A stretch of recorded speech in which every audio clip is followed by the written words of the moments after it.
Any of them speak Infernal? We'll find out when and if we talk to them. Uh-huh.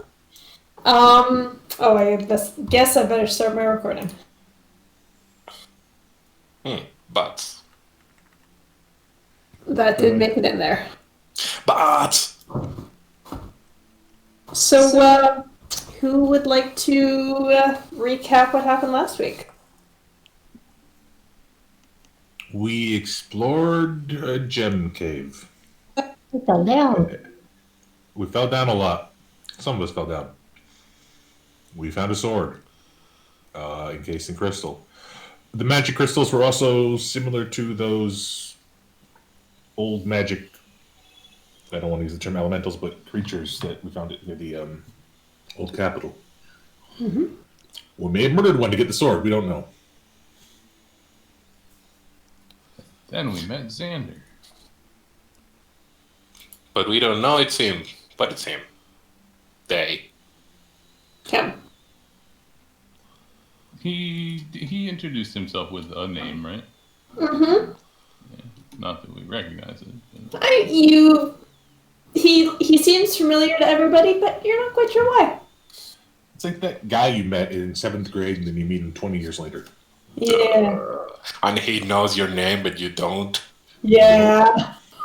We've had that instance, only it was middle school. And he was just like, yeah, sure, everybody knows you. Remember that time? You don't remember. Hesitant And then nod. he led us down to a drow encampment where some soldiers are supposedly being held. And that's where we left things. So let me move you back to this map. I hope that all of your views are the way I left them. Hey, Jamie, why can you remember why I have 4 temporary hit points? Crystals. Good Yep. dreams. Comfy time with the crystals. So you know, Jamie, the light is a bit different. I don't know if it's on purpose or not, but I can see some black spot, I think. Here-ish. What do you mean black Here is- spot? No, light spots. Yes. I- Those are... Hang on. Give me a sec here. Uh-huh. Oh yeah, that's right. So there are crystals hung around the camp. Some of them are like affixed to the walls. Some of them are like hanging off of tents that give these little spots of bluish purple light. I can't color the light, so it's just white on the map. Fair dinkum.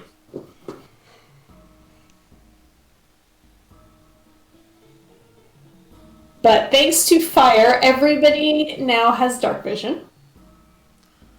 Oh, we're missing one. I don't see Pert on the screen. Pert's Oh, here. Alexander. Is he an elf? He is a half elf.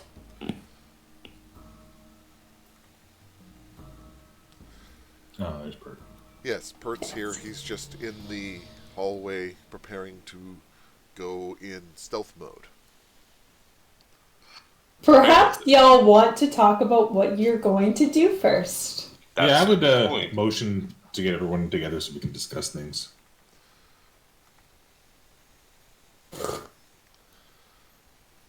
Perhaps So, further back up the tunnel. I'm not going to move myself because I'm just not bothering switching myself until you tell us we need to start moving or something. Sure, we can say that you guys have moved a little ways back up the tunnel so that you don't run the risk of being heard. And we're speaking very quietly as well.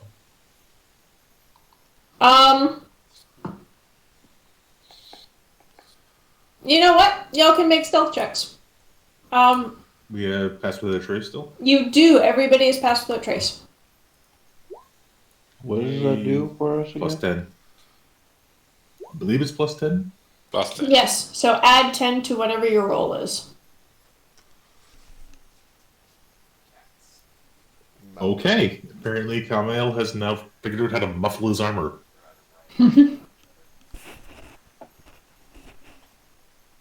They were in the corner together. 26. Math is hard. 36. I don't know. I can't accept something that low. Okay, so your lowest is a 16. Our Hello. lowest is a Oh, a 12. Yeah. Okay. Rismond walks into a stalagmite. There's no such thing as critical success or failure on skill checks. No, but you did just walk into a stalagmite. Very quietly, but 12's not terrible.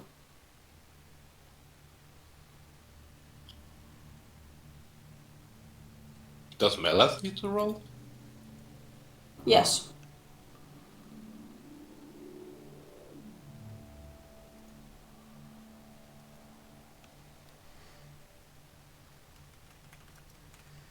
Rizwin is not a disadvantage anymore on stealth? No. Nope. Cool. I'm just asking for recording purposes. Is Melis a disadvantage or advantage? No, I just can't say Oh, okay.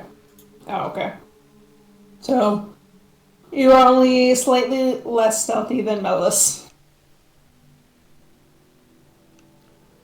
That seems wrong. Yeah, he left away a little meow.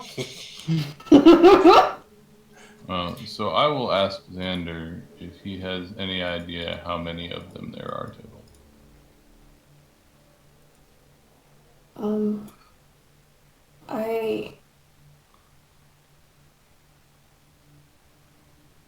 I'm not really sure. I think the most I've seen at a time is 10 or 12, but I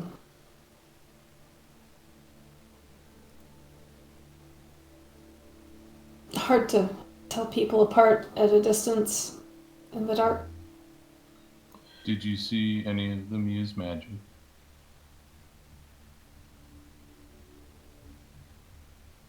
Would he? Let's see.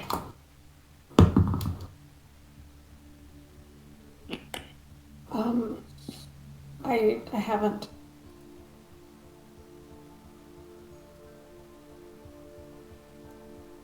Did you notice any of them were they understand any of the languages they spoke? Did they seem to communicate with your group at all?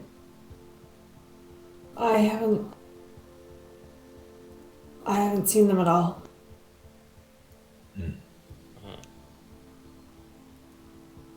And How- sorry, how many tents did you say that we saw? Couple dozen? Let's assume that a couple of them are probably for the prisoners. You Because have been otherwise, you have been here for a while, right? Yeah, a little bit.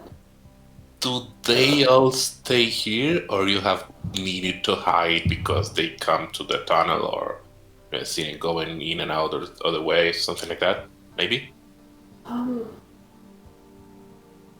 few days ago, a group of them, maybe 4, they came to the crystal place and just looked around and left. They one of them was drawing. It looked like they were making a map, maybe. Maybe. Maybe they're not from here either. I assume they are not, since they have temporary tents set up, it looks like. They do look temporary. Yeah. Why the hell is there grass in my chocolate? What? That sounds dangerous. What is this? Grass. was Might someone be, cutting their lawn today and it blew into your house? might No. be tea. A tea I don't leaf? know, it's something. Maybe. And of course you have chocolate. That's weird. Anyways, sorry. Well, I think the first step before we do anything is we get someone to recon their encampment and just get an accurate head count if we can. Fair, fair. What I are have we? a better idea of the lay of the land as well. Yeah. Let's lay out our options first. So if something goes south there, we know we're in agreement on what to do. We can go against Blazing. We can try to talk. Depending on what I assume Pert find, we might have a third stealthiest option. I want to float something. A couple of our stealthiest people go in, get a lay of the land, come back, report. Once we know that, we can decide if we just need to go in guns blazing, if they're obviously actively hurting these people or torturing them or what have you. Then I think option one goes. If we can, we should try to talk to them, reason with them. Maybe we can pay them to give us these people. All else fails. If they attack us, then we fight. I would suggest maybe having a couple of our stealthiest people beforehand in an area to attack from behind if we are attacked. If the recon mission goes south, do we go? How do we approach? I think if the recon mission goes south, we reveal ourselves and try to talk, and if they attack, then we defend ourselves. Okay.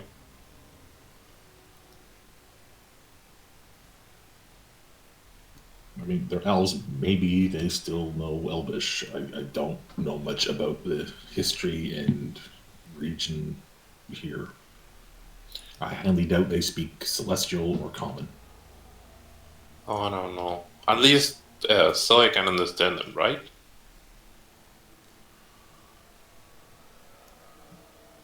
Well, then Zoe can at least tell us if they're ready to turn our heads into soup bowls. Yep. Yep.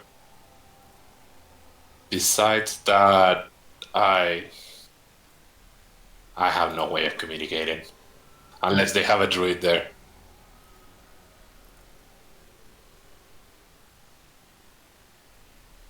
You could try interpretive dance. Could do that.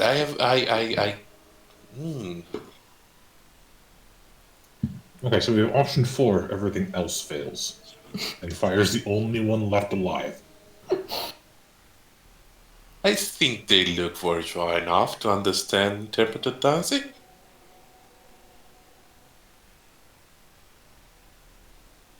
So I think we're all agreed that we should do some recon first. So, Pert, Can I are suggest- you willing to go sneak around and take a look? Of course. I would suggest maybe taking Fire with you if he's polymorphed. I spent my shapes today. Well, I will suggest Zoe because she can understand when they're talking.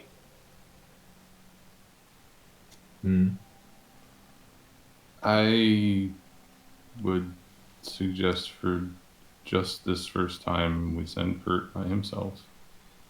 We're mostly looking for if you can get a count of how many of them there are. If you can see where the prisoners are without touching the tents, I would stay as far away from the tents as you can. And I'd also be interested to know if there's another exit from the back of that cavern. And if there's something else or bigger that else. And if there's trouble, I would recommend running back here as fast as you can. and then we can set up the entrance to this as a choke point to hopefully slow them down and convince them to talk instead of going right into fighting. Oh, makes sense. Um. Um. How is he gonna get in there? Is there something obvious that I, the player, am missing that Rizwan would see? Despite the fact that this looks like a person-sized opening, it is not. Aha. It's So- smaller. It's about Perk can fit his head through there, and that's about it. Can the owl fit? The owl could fit. That's an option. Okay. So everything I said was just take it back. We The have other option another. would be fire. You don't have the. I should see if I know the spell. Know of the spell. Nope, no clue. Do you have a way to make things quiet? Like the one that our friend just did? Or like totally quiet? Like, so you wouldn't hear the scraping of rocks together. No, I can't do that. I still have my big boy spell, but I don't feel like just doing polymorph for reckoning is a good idea. I think we have another problem then. Yeah, regardless of what happens on the recon mission, we're gonna do something that I assume involves us going in there. How do we get in there? Yes. I can make things quiet. Well, I have a spell for That's cool. silence. then if we make that area of the rock fall silent, we should be able to move the rocks around enough that we can make an entrance for ourselves. Mo. Not even a mo. Hey Per, did you see any of them looking specifically at this direction?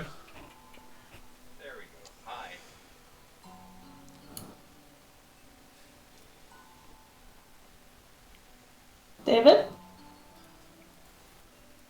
Sorry, I was just responding to my roommate. What was the question? Last I heard, we can't go through, so we can't do anything.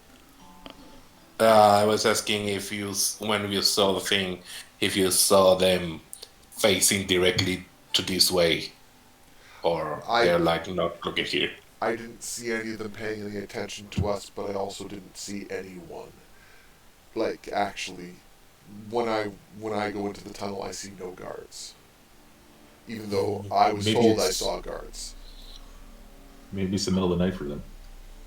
I'm sorry, they were slightly out of your visual range. Oh Yeah. wow, they're like really moving slow. If you move back up to the... Now you see them. I definitely don't. Now you see them. Yes, now I can see one.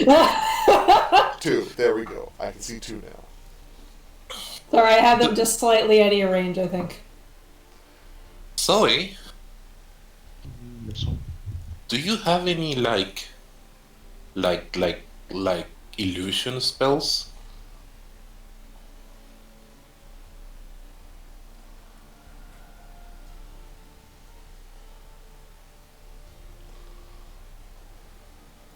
I'm thinking with the silence, we can like clear this out for us, no problem. But we will step into a problem that someone's seeing us moving, the rocks moving. But if you have like something like, I don't know, simulate a wall or something, we can work without being worried. I will think about it for a moment. Yeah, it's amazing to think that, this is out of character, that if we had access to silence, we could just start mining. Xander does have silence.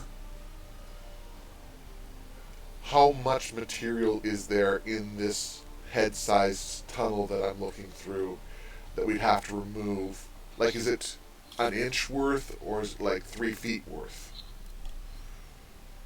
Um, Like, I'm talking just enough to have a person be able to wiggle through. yeah. For Pert to wiggle through, it's not too much. Pert's pretty skinny, and doesn't have like the big heavy armor. Um, you're not make a nature check. Sure thing. Turn off advantage, turn off pass without a trace. Looking at this cave in, it looks fairly stable, but if you have to widen it enough to get like Camille through, you might run the risk of having half of the thing come down. Just in this general area, though, or the cave as a whole? No, just this little bit of cave in. I That thing mean, that's blocking the passage.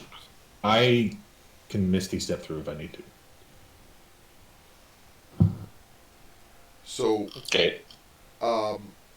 going back to Xander, were any of the guards anywhere near as big as Camille?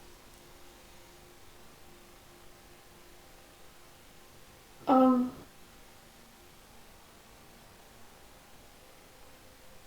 Mm, there was a.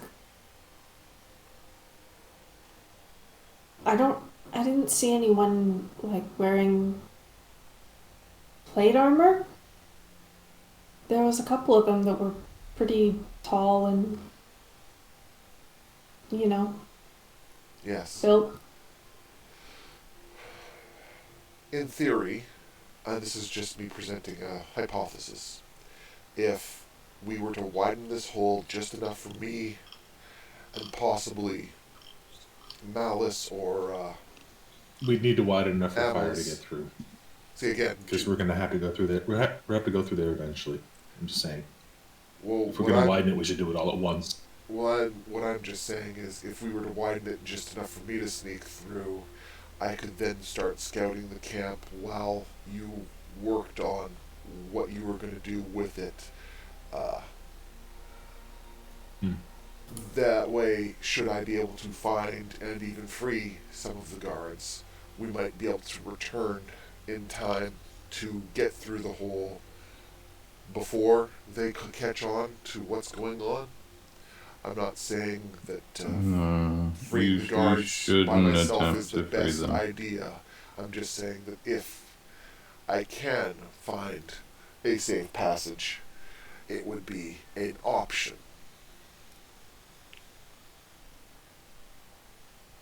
Yeah, I think Kachu is like one of the worst scenarios, so I would say just taking reconnaissance. You're potentially talking about trying to free upwards of 20, 30 people that you will be noticed. That's not even a you may be noticed, that you will be noticed. We only have 8. Yeah, it was a small number. Yeah. A couple people got eaten by black stuff. Sorry, you said by the black stuff? Yeah. But the black puddings. Each other. Turns out that they don't leave any traces. Pudding eats you. It definitely tried to eat me. Okay, so he's saying there's still 8 left alive there, right? Mm-hmm. At least that he remembers. I mean, okay, so big picture, we're missing the fact that clearly there is at least one other entrance to this cave. Mm-hmm. I propose that we send the owl in first to do nothing other than scout the entrances and see how many there are and what direction they're in. Agree. Possibly try to get a rough head count, but owls are not native down here. I don't think the owl should spend more time than necessary in there.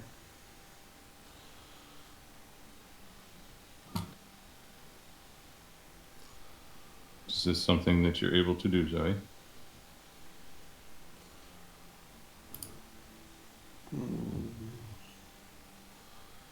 How big is the room? You can't see the back of it.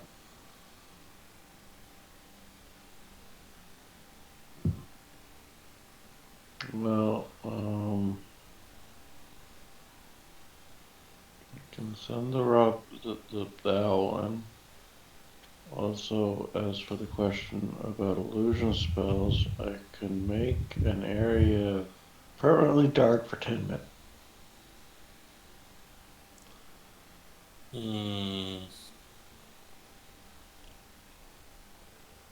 Thank you. I don't know. We won't know more until we scout out the area. Permanently dark as in even Fire's magic can't see through it? Darkness. Yeah, I'm just saying that Pert's asking if the magical vision he's gotten from Fire would allow him to see through it or not. Because if he can see through it right now, that means the guards might be able to see through it. Because I don't know how darkness interacts with dark vision. Dark vision does not allow you to see through magical darkness unless it says so. But also, magical darkness is obvious when you're not in it, right? Like, they would... Oh yeah, like an area just looks and like there'd be dark. a big black hole where there was Yeah. not. It'd be a black void. Yeah. God deleted a chunk. What? God deleted a chunk? Yeah, something like that will seem like. Oh yeah. Like, just the circle of reality is missing. Okay, well, I think we gather more information with the owl and then assess further.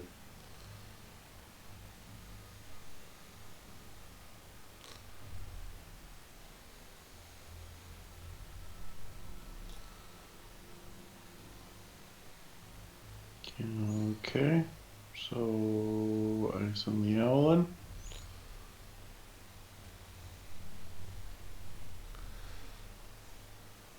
You're sending the owl in. Owl, I assume owl has dark vision. Yes. Okay. Please give me a stealth roll for the owl. This is gonna be bad. I mean, it's starting off and passed without a trace. It is, but that area, like, it's an area around Xander. Yeah. It does not stay with the owl. Move Xander up to the edge of the hole.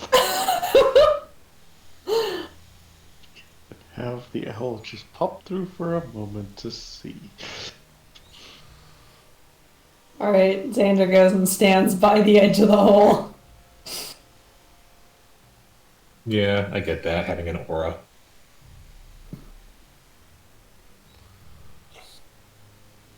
Give me a stealth roll, Ty. Unless you don't want to do this. And the answer is dark vision up to 120 feet. Okay. Ooh, double dark vision. Lucky.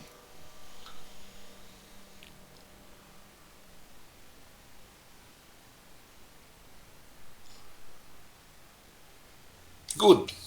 Hey, pretty good. So with Xander, that's actually a 30. Alright. You can control your owl.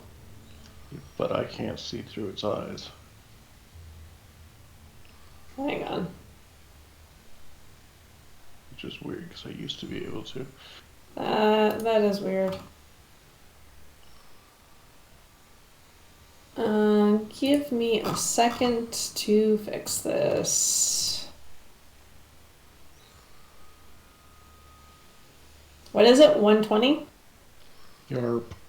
Okay. I have no way of making it only available for you to see. Maybe that's why I used to own my owl token and I don't anymore. Or I don't seem to own it on this one. Maybe eliminate it and drag another one? Okay, can you see it? Nope. Try dragging another one out. Now I can. Okay. Now, if this wasn't lagging like a son of a beach. Yeah, it's lagging real bad tonight.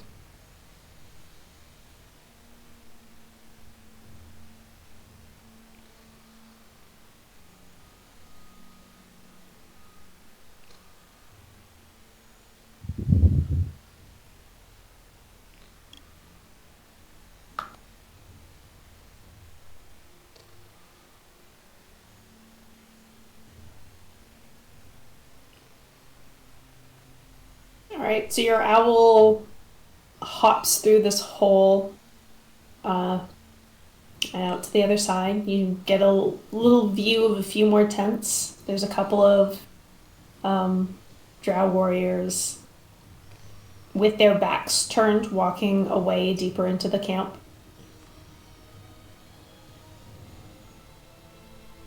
Sneak fly. Alright. Without a sound, the owl starts to fly through the cavern.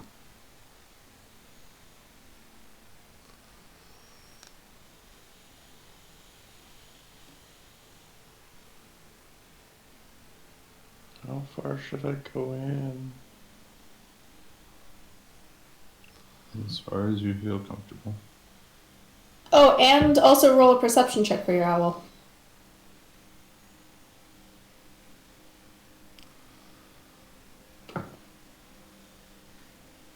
Okay. Oh, If- I see. If you can, I would say just stick to the edge of the cavern and go all the way around if possible.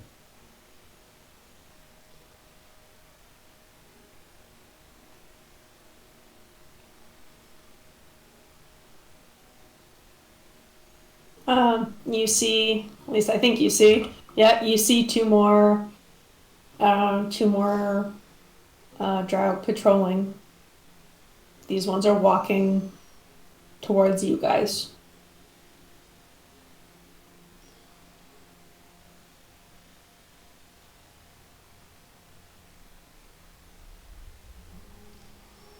Strategic retreat.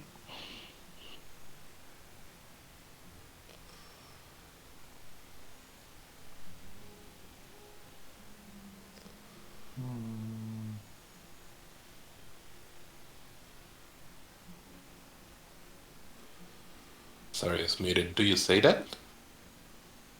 I'm debating what to do here. Sorry. No problem. What are the walls like up here, Jamie? They are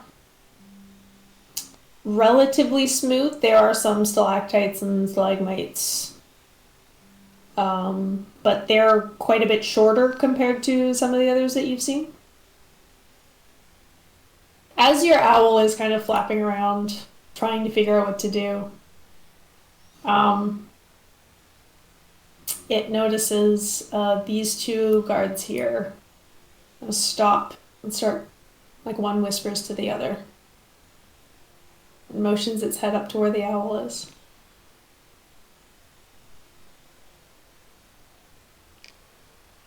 Merp.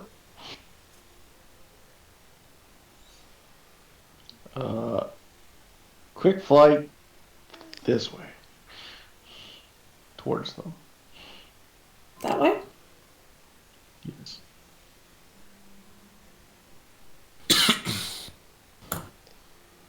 I unmute me to cough. I'm so sorry. It's alright. As it flies by, hang on a second. If I was smart, I would have used comprehend languages before doing that. Oops, that's not what I wanted. Sorry. One of them waves their hands and points towards the owl, and I need the owl to make a dexterity saving throw. Don't wanna.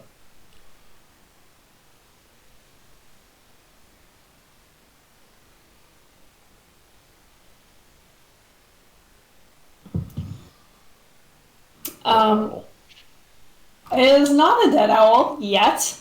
This owl is lit up in green light.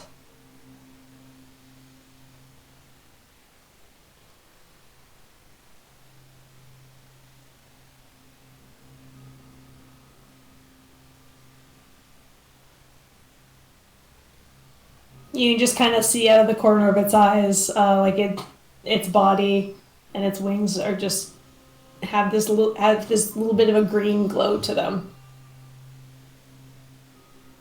Well, I'm gonna keep having the owl fly through because I have a plan. Okay. Move your owl its speed. Would this be classified as dash action or just normal move? Yeah, dash action.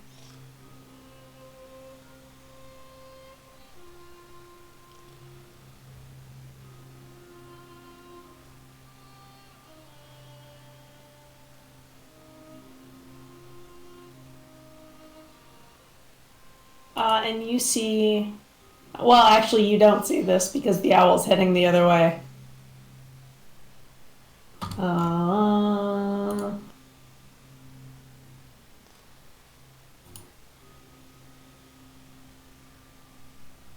Let's go roll 20. You can do it.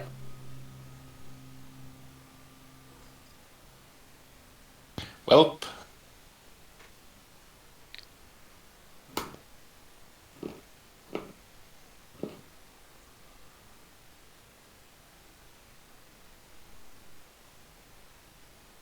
A small and slender crossbow bolt goes sailing through the sky over the tents, straight through your owl. I assume 10 damage is enough to kill it. Yarp. No, that shouldn't have been a disadvantage. should be an And- advantage, right? Nope, because that's the end of that's the disadvantage range of that weapon. I didn't go. But advantage because of the fairy fire. It doesn't matter, would have been the same roll. That crossbow bolt just goes sailing through the owl as it just pops out of existence. And so he starts summoning another owl. And everybody who is standing there, you hear a little bit of language that you don't understand as one of them calls out. Uh-oh. Step one. Step one, Pert moves up to the hole and then blocks it with his cloak so that way they can't see through it, possibly finding a medium-sized rock to shove in the hole to make it look like there was never a gap.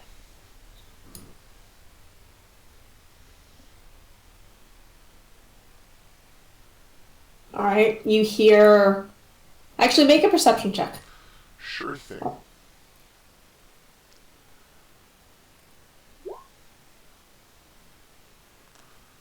You hear some rustling, sounds like tent flaps opening,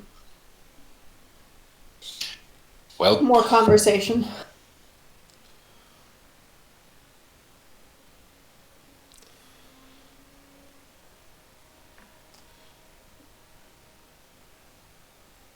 Pert is going to put that stone in place if possible so that he can still just barely peek around it, but if he can't, he can't. Well, now what? Well, we know they're aggressive.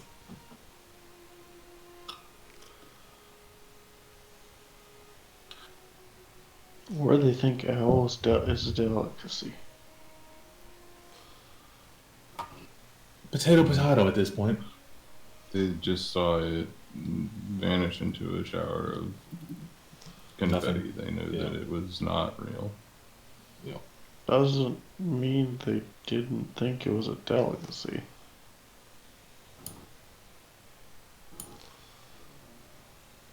I think that's a stretch, but I think we should try to locate the other entrance to this cavern.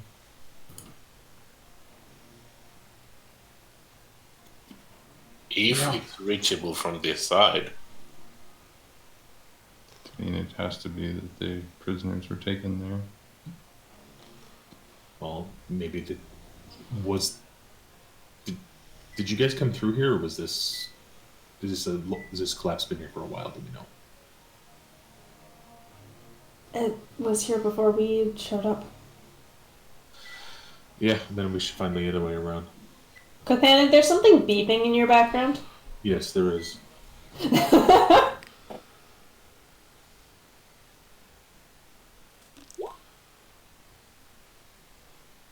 There's someone doing something. I see.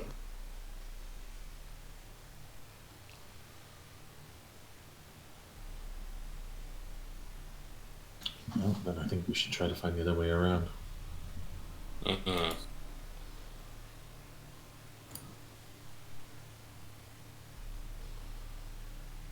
Yeah, I don't know why I've never thought of that. Like this not being the only way in.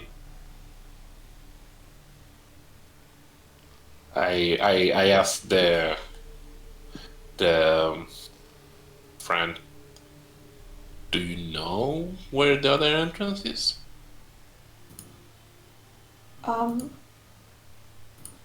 Not exactly. We Like a. Hmm? we met them in a different tunnel. It's got to be down that way somewhere, but I didn't actually go that way.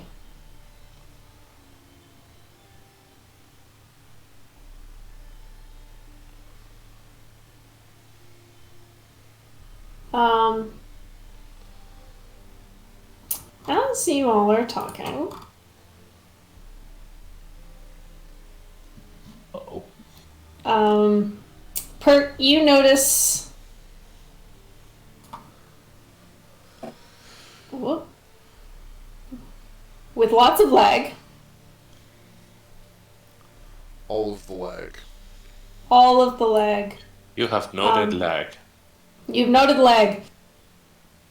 You notice a couple of the drow are walking.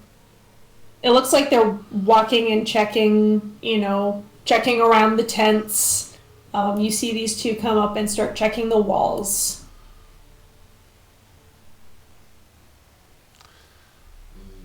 If the rock that Pert's wedged into place is sitting suitably, he will crouch down out of the line of sight to make sure that he isn't seen through the gaps.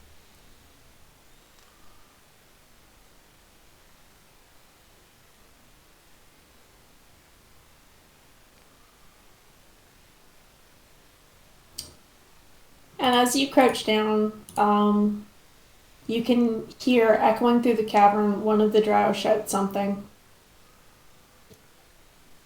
Uh-oh. And then these two start to move a little closer. Where can you hear that?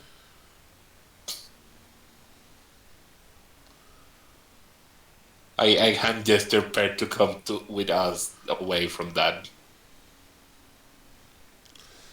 I mean, I can't fit through the hole, so they can't fit through the hole. So, with the rock blocking it, I'm assuming there's no big concern. But I guess Pert Yeah. will kind of crab walk around the corner just to be safe. Let's move quite a bit away, and I will put, and Zoe can put 20 feet of darkness on this side of it so they can't see through. And they'll just be looking into darkness. That would be suspicious too. Pert crab Really? walks incredibly quietly.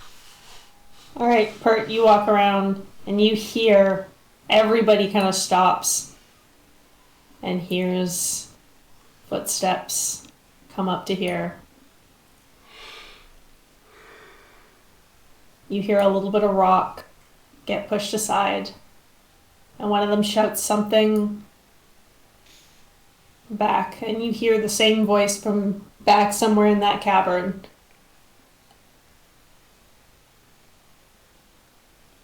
And then you hear them start moving rocks. Oh fuck. Well, at least it didn't explode anything. What do you do?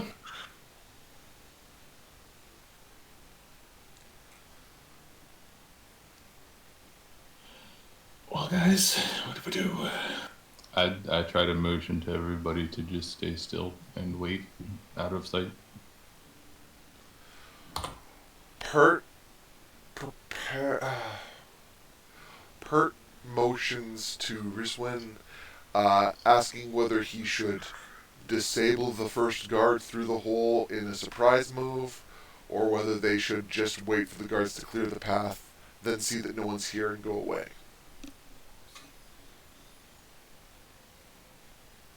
I motion to just wait quietly.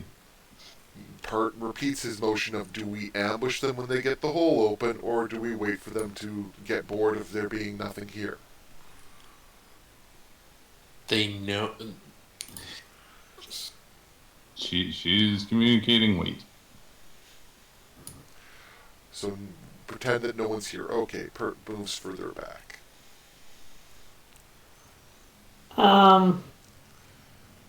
Let's see if there's a way for me to alter this dynamic lighting.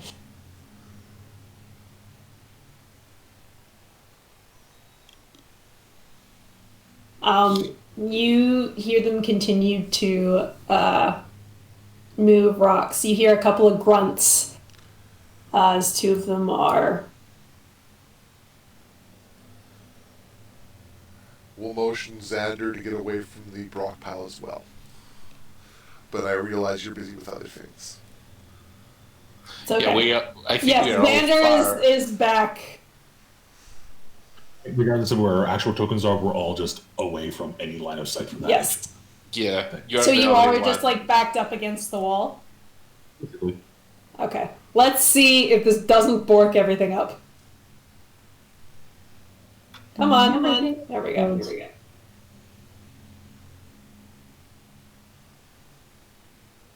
Hey, Xander is way the fuck back here. It takes about 30 seconds to a minute for the rocks to clear. Just moving some tokens.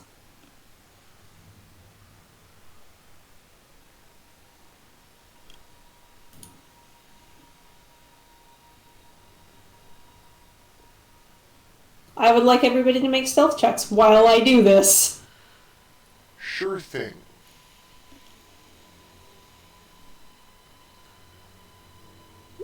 I don't have a spell prepared. We also still have pass without trace. You do.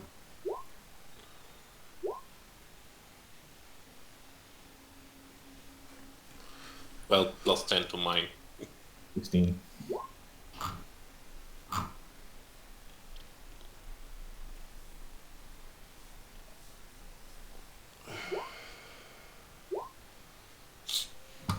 Now this is the night.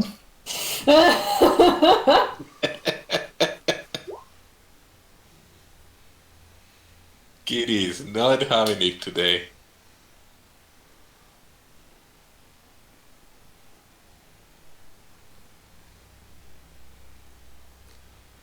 And two of them step forward, look around, and see. They do see not Pert, who is sort of pressed up against the corner.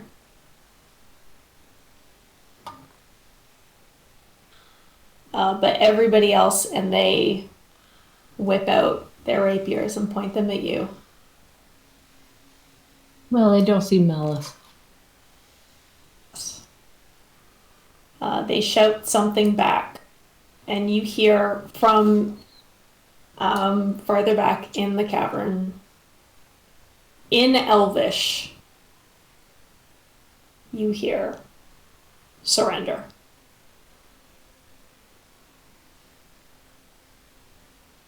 Well, I'll let the people who speak Elvish take over. Hey, okay, wave my hands like in the air, not threatening. Okay, we can talk. Good, hi. Hello, my name is Fire. How goes? Oh no. This drow comes up farther with her rapier out and points it towards you and motions it sort of in a downwards direction.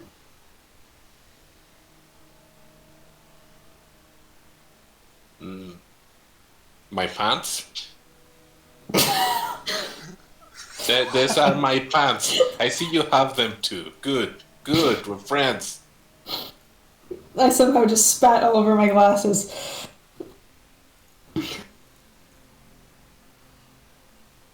God damn it, Costa. She does this again, moving 5 steps or 5 feet closer.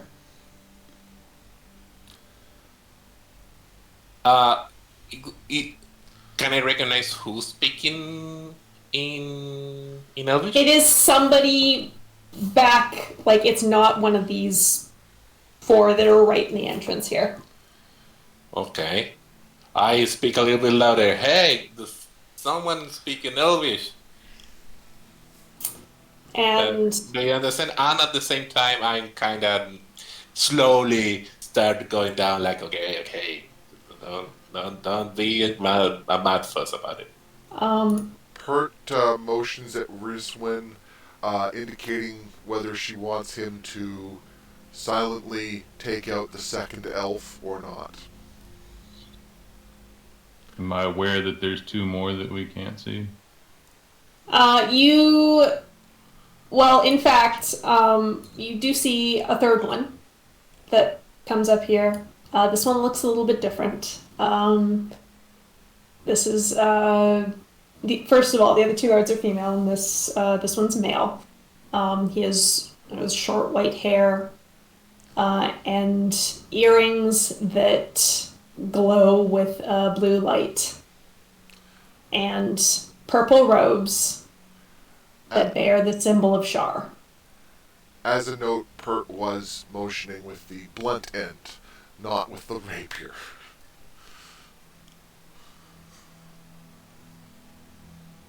And as he comes up to this entrance, he looks at Fire, who was the one who was talking,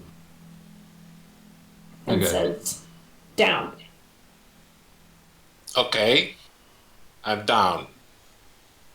Can we talk now? So I will step like into view. I don't know, maybe like here, and Okay. just sort of plant Too the butt close. of my glaive so that the symbol is obvious.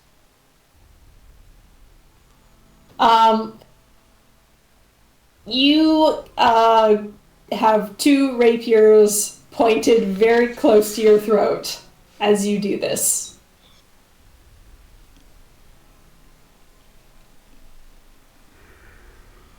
But he does notice. And actually, as you get a little bit closer, all of them have the symbol of Shar on their armor.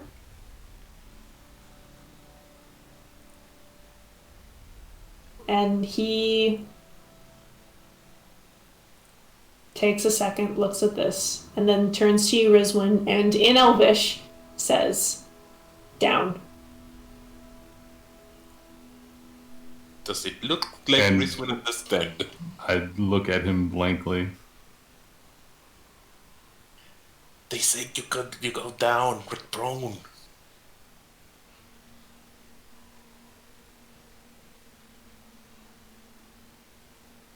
I take out my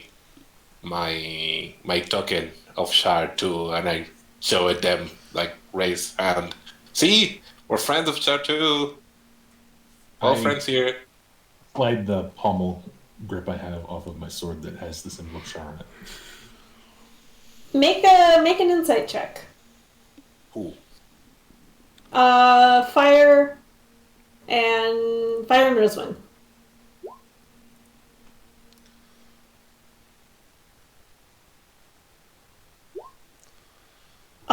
You notice both of the soldiers that are standing right there. Actually, you see a couple more come into view. They look at each other and look at the symbols. One of them looks back to the male drow. They seem a little bit unsure. And he looks at Rizwin and at Kamale, who also moved, and says, "Down." Fire, ask them what they know of Santar. Are you sure about that? They are moving in.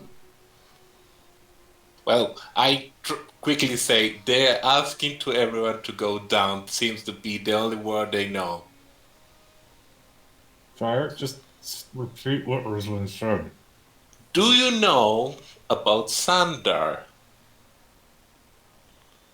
Do we know about it? That was the paladin. If I'm not mistaken, right? Ah.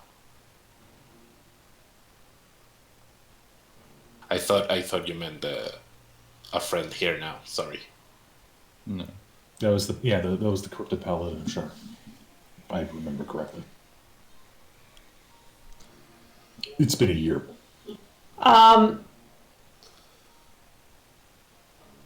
He barks an order to the soldiers, and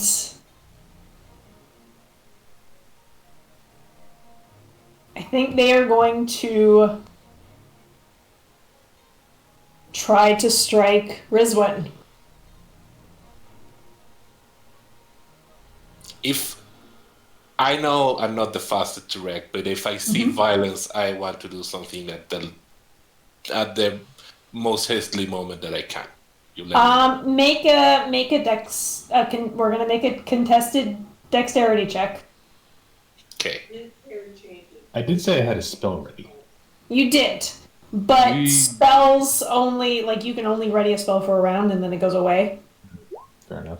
We should probably go into initiative at this point.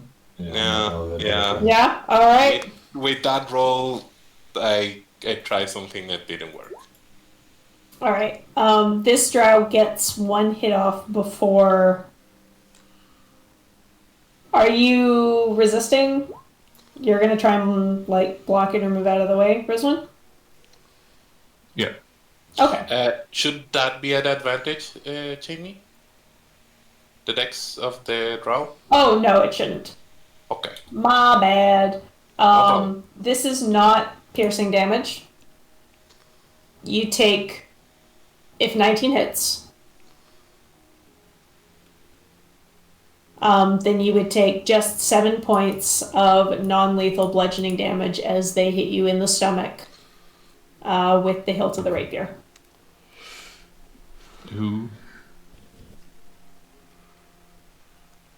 Who? I think.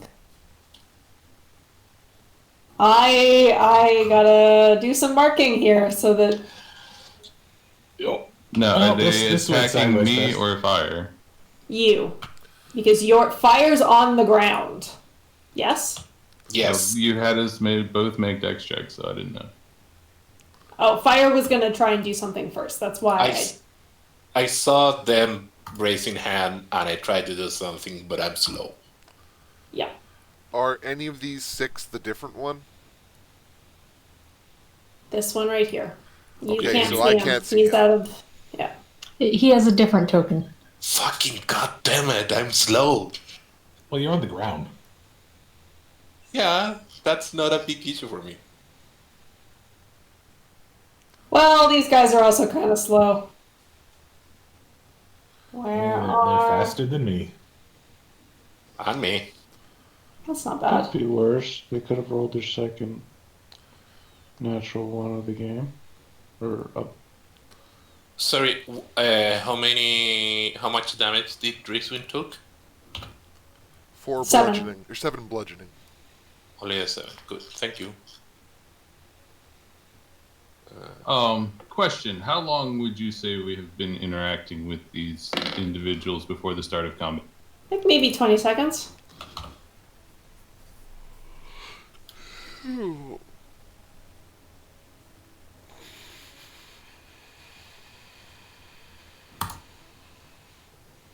my god, I'm lost. All right. Pert, you're first.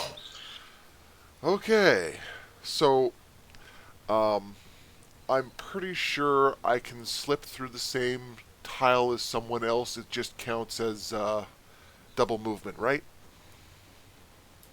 Yes. Okay. An ally. Only an ally. Oh, I can't do it with the enemies? I thought it was a thing. No. No. Unless you have an ability that does that. Yeah, that's what I'm just checking.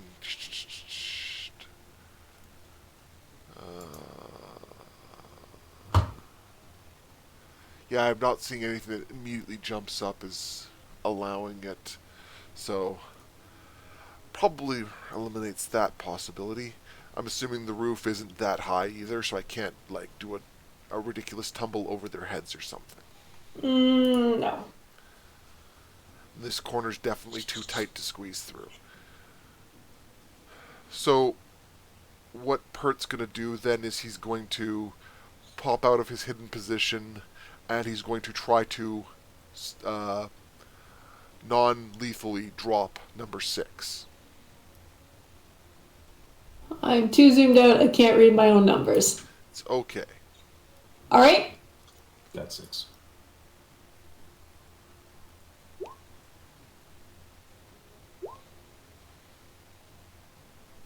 21 hits.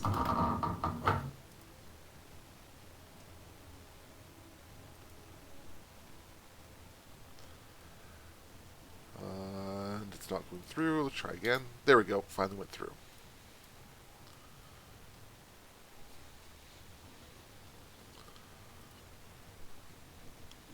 All right. You thrust your rapier out and into the torso of number 6, and you hear. I was going for a non-lethal, like, bash him in the side of the head to All knock right. him out. You bash her in the side of the head, and she winces and takes almost a step back, and then draws herself up, and seems to shake it off fairly easily. And I shout back at her the word that they've been saying for down, since I clearly wasn't able to drop her in a single blow. So basically right. trying to, give them back the same thing they're giving at us. Okay. Anything else?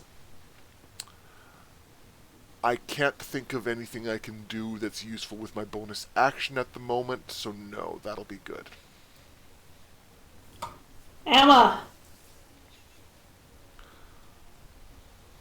Uh,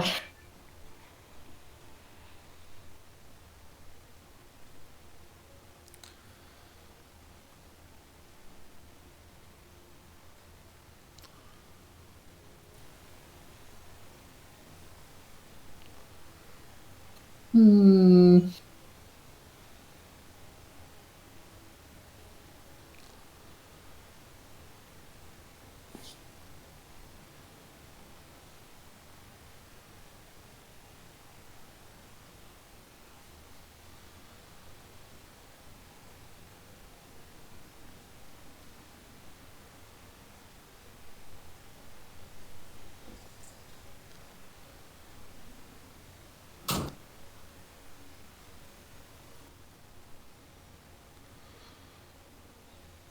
I think I'm unsure of what exactly the plan is.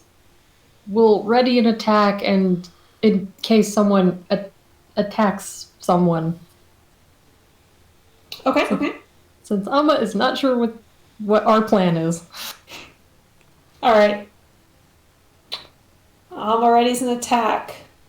You hear. Mm-hmm. I'm just gonna say, yeah, that thing is kind of chaotic. You hear some shuffling.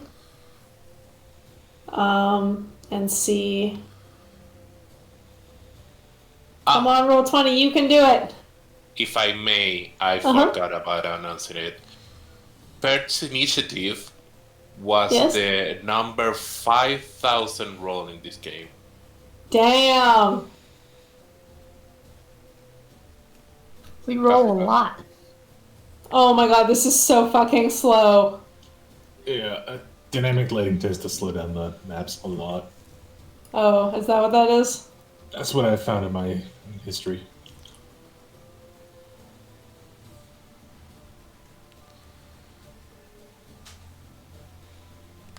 All right. The few of you who can see through the hole see a number of other drow lining up with hand crossbows at the ready. They're going to go for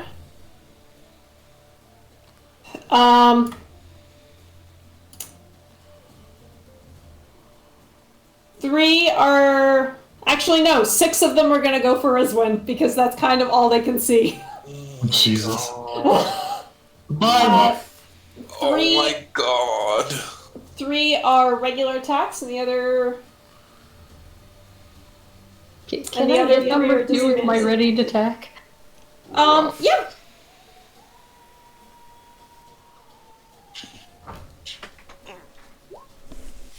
That misses. It bounces off. That was a warning. Rizwan.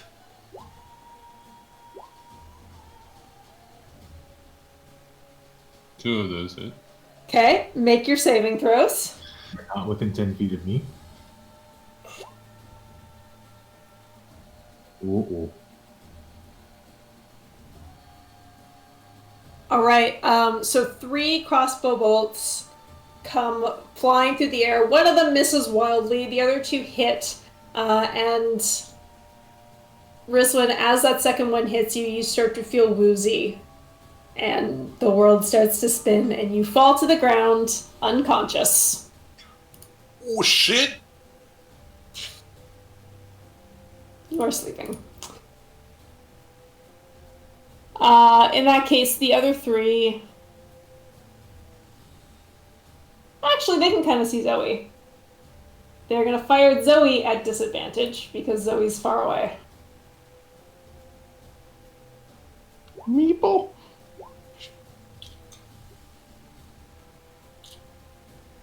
I believe that's 1 hit.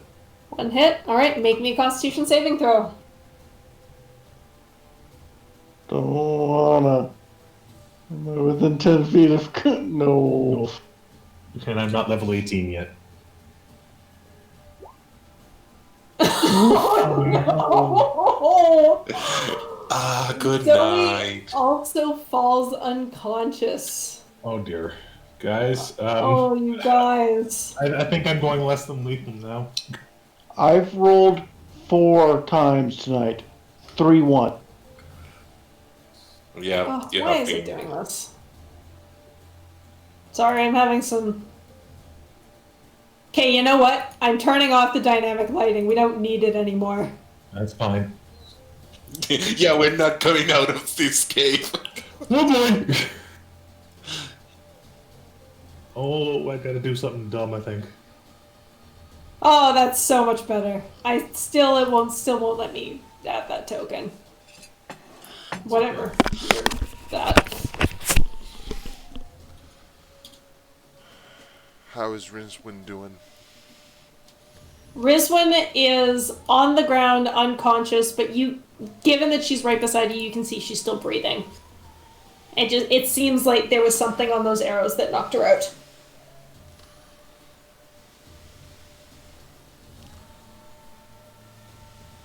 The male drow, the one who was shouting at you,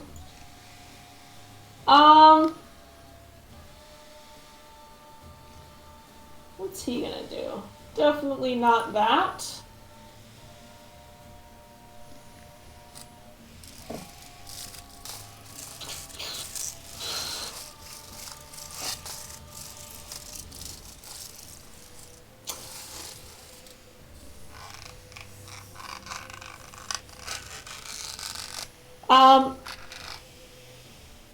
He steps forward a little bit and points towards Kamel and Amma.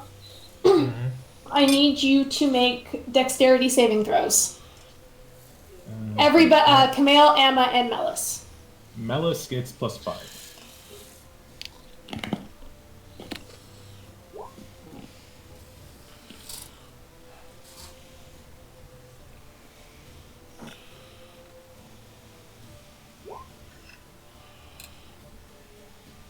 Woof. That +5 is not going to be enough. Both Camille and Amma dodge out of the way as there's sort of this green explosion, but Melis is now covered in green light. This is the same thing that happened to the owl. Oh, fire. Fairy fire? It is fairy fire. It's okay. I plan to be very visible in a minute.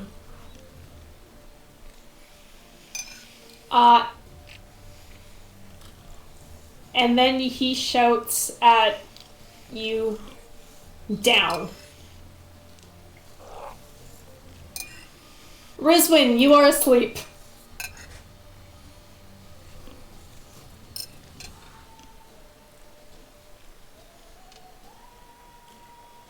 I don't think there's anything you can do. Nope. Okay. It is the rest of the drow's turn now. Oh boy.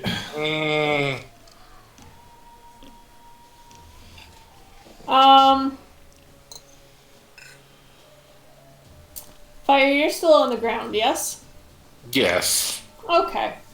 Then this one is going to move up here. You can take an attack of opportunity if you wish.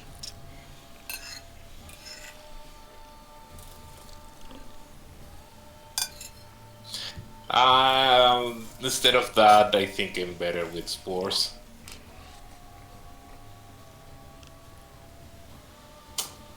Okay.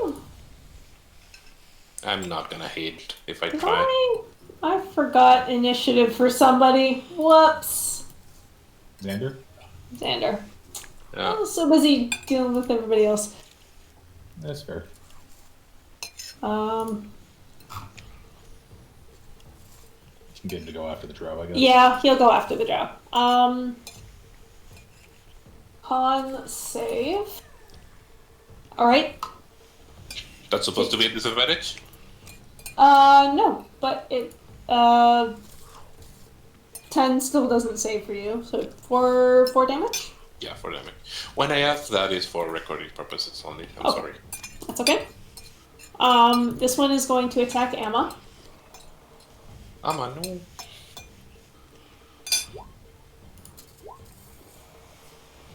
It's not hit. Alright. You managed to dodge out of the way. This one is going to attack Amma as well.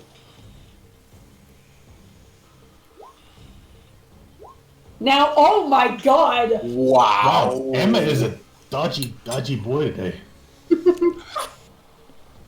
3 is going to attack Melis. So that's an advantage. Shouldn't that be normal? Normal, it should be normal. So 20. Still hits. Alright, Melis takes 19 damage. Well, we're all gonna die.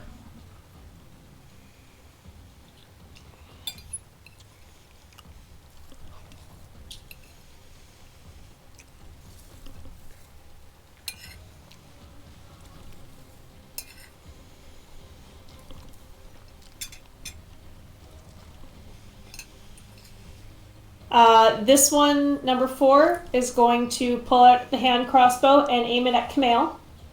Okay. That hits. Make me a Constitution saving throw. Okay. Be right back. Okay. And we'll move a little bit forward. I look down these- the crossbow bolt and feel yeah. annoyed. Actually, number 5 is going to stay there and also aim at Camille.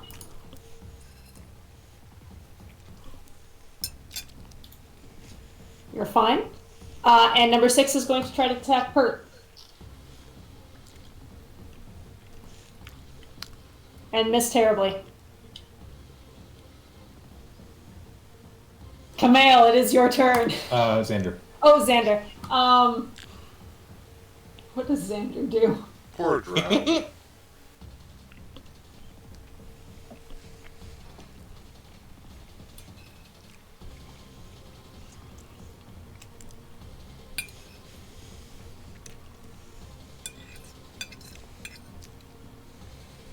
That's a cool spell, but that seems complicated.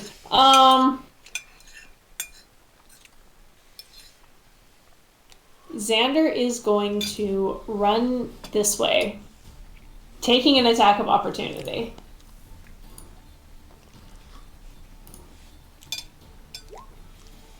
That definitely hits him. And kneel down and touch Zoe.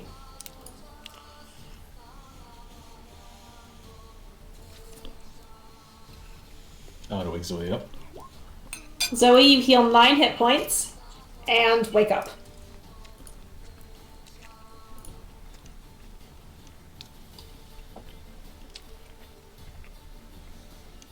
How many hit points does this guy have? Cool. And as you... Ty, are you there? I am now. Okay, that's good. As Zoe wakes up, you see blood pooling beneath Xander as he's kneeling over you. That's not good. Camille, you're up. I'm gonna charge up here, risking an attack of opportunity. No. Okay. I have a plan. And this is- That glances off my... Moink! So I'm now a pillar of light. It's gotta hurt their eyes. So 10 foot bright light, 10 feet dim light. Alright, More can you impor- make that radius... Can you do the damage radius?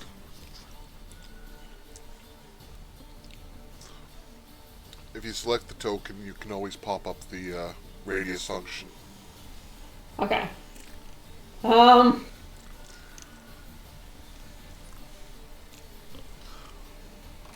it's a good thing Rizwan doesn't have to make death saves. Well, it also happens to do damage and hopefully will wake Rizwan up. And that's my turn. So everyone except for me takes 4 AoE damage, and I take... Okay, so it is... Can somebody stop measuring, please? So I can tell who's Sorry. in that Sorry, radius? It's okay. 4 damage. So Pert and Rizwan both take 4 damage. Uncanny Oh my- dodge. Okay. Assuming that wakes Rizwan up, because ow, sunburn. Rizwan, make... What kind of check do you think this would be? Or what? To see if this wakes you up. I mean, it seems... Con- I don't Constitution think check? it is a check. It's Oh, that's it just part happens. of Target wakes up the if it poison takes is you take damage or someone takes an action to shake you awake. Okay, there you go. Rizwan is also woken up. And do they flinch at the light at all? Oh, yeah. Okay, I yell back at fire, light! Coming. Zoe. You are on the ground. spend half movement standing up. Okay.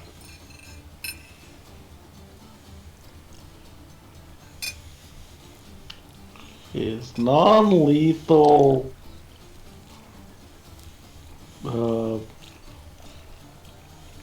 It is non-lethal Eldritch Blast a thing. No. We've already stabbed several of your friends. I mean, you could say it aimed not to the head, something like that. I mean, you're just hitting them with force in, like, the ribcage. That's not good either.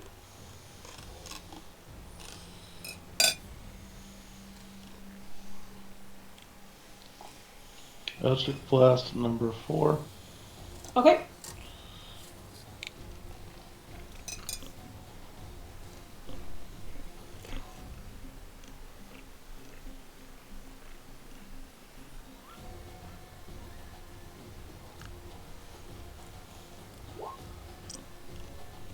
That hits.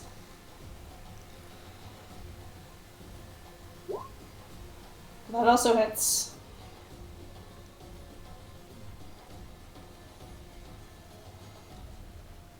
And then...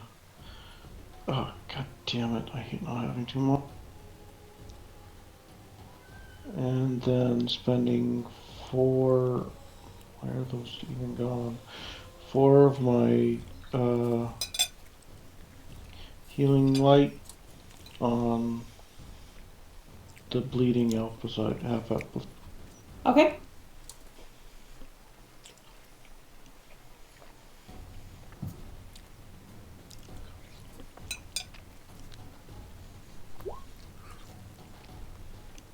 All right. The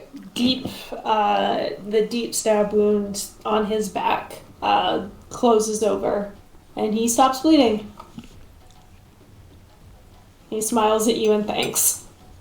This is not how I want to steal your cleric job. Fire.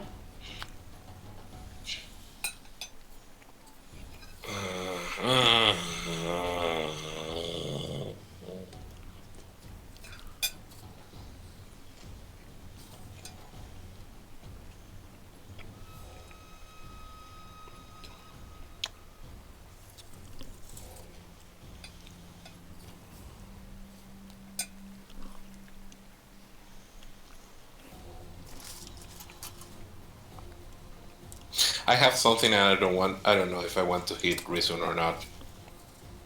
Well, I did yell at a suggestion. I know.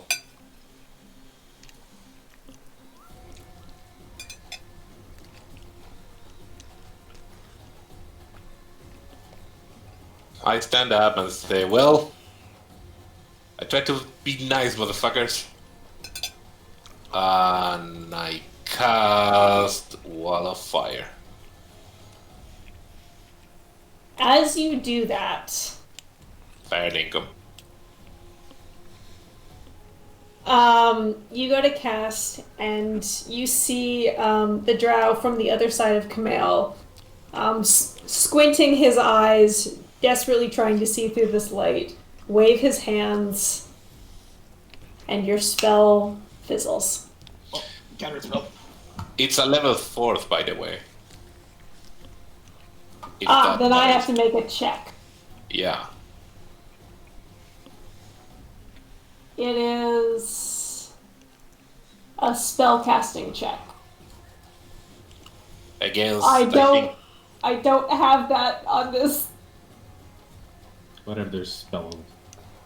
it's I think it's the DC is 10 plus the level of my spell. I think. Let me check. I have to just type this in manually. Is that right? The DC is 10 plus the spell level. Jesus fucking Christ. Well,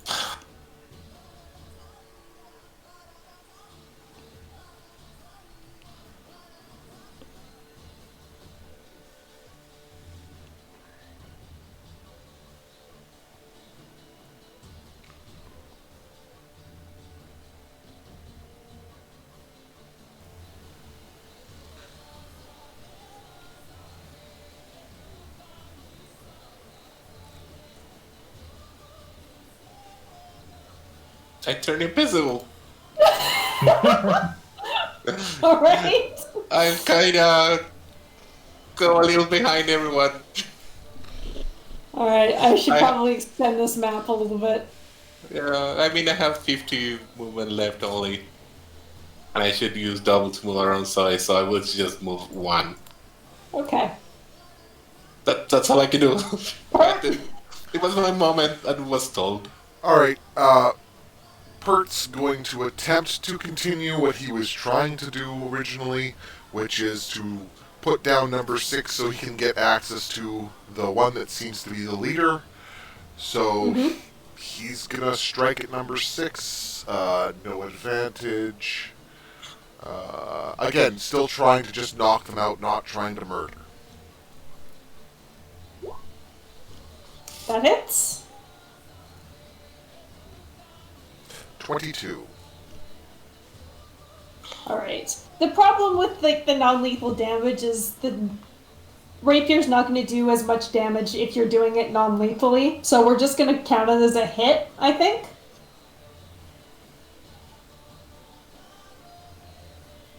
But because he still gets the sneak attack bonus because he's good at knocking people out. Yeah, no, I'm just gonna I'm Okay, just cool. gonna say that like you are just attacking this person. Yeah, he's just trying to get her knocked out so he can get access to the leader so that he can try to end All right. this without a whole lot of dead bodies. All right. This one is starting to show somewhere. You see little puddles of blood underneath her. And Pert will again scream out the down word that they keep yelling at us. Okay. Emma. Yeah, this is hurt. Because that second attack did hit Mouse, didn't it? Both of them did. Mouse is like at a third of his health.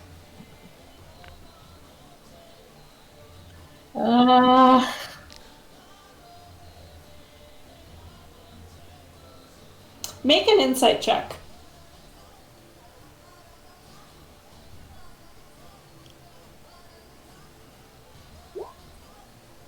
Let's just ignore the 10. Yeah, with a 12. You notice that they seem to ignore the people who were, like, Fire, who was laying prone on the ground, and both Rizwin and Zoe, who had been knocked out.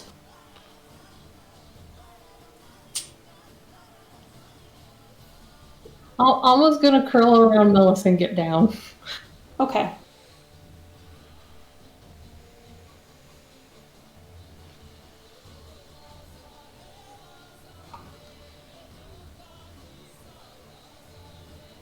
All right.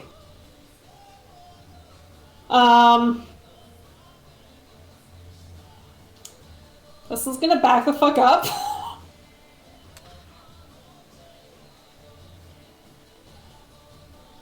And I think, let's see.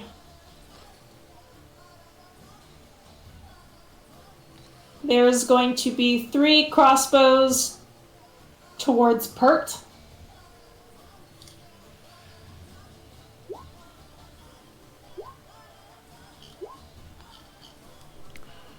Part you have +5 on your saving throws. Yep. Let's see here. All 3 of those hit. So let's Constitution with the Cathanid bonus.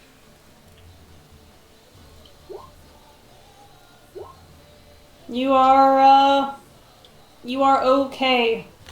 And At least in terms of the poison. I will. That was the blues, right? Not the reds. Yes. Then I will save my reaction for now. Okay. This one is going to move into here. This one will move up here. This one's going to move in here. All in a nice little row for you guys. And there's going to be 3 crossbow bolts. Actually, Pert's the one that keeps shouting. It's going to continue to be at Pert. Sorry. It's all good. Yeah, they're only the line, but I got counterspelled. Oh, maybe you can only counterspell once. Alrighty, all three of those hit again.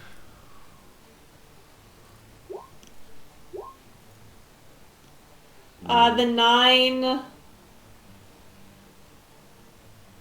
It's 14, 9, and The 9 is the one that matters. You do not fall asleep, but Pert is poisoned. Which is disadvantage, I believe, right?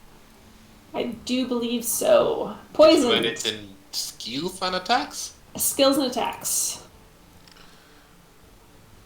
Alrighty. I will uncanny dodge on the 10, I guess, which makes it Okay. 14, 19 damage, so Pert's still standing, but just barely.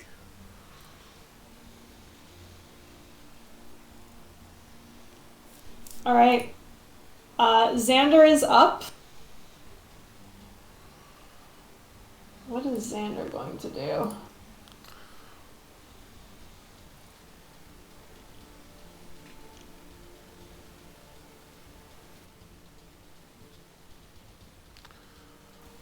I'm just saying, if someone has access to Tidal Wave, that'd be a great spell.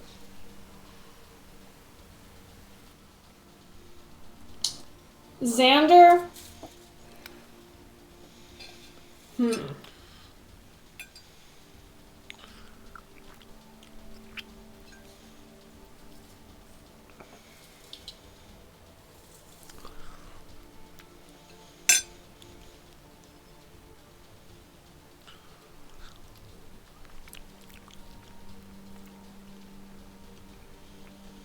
Xander is not brave. Xander is going to put his hands up and kneel on the ground.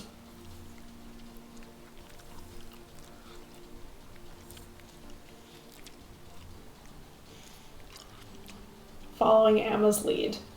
The lead drow, at least from what you can tell,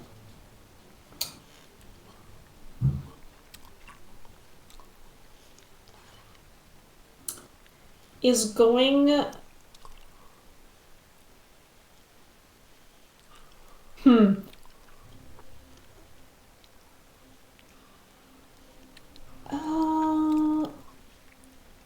s-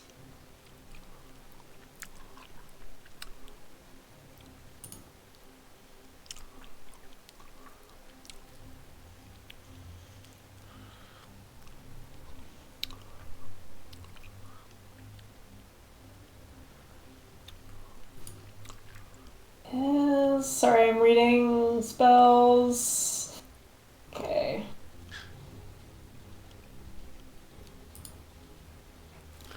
It's all good. You're managing a heck of a lot. Yeah.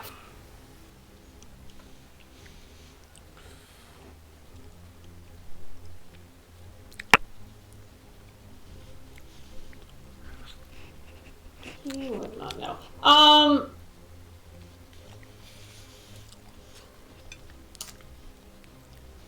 He is going to cast a spell. Now I need, how do I draw? Alt gives me a circle.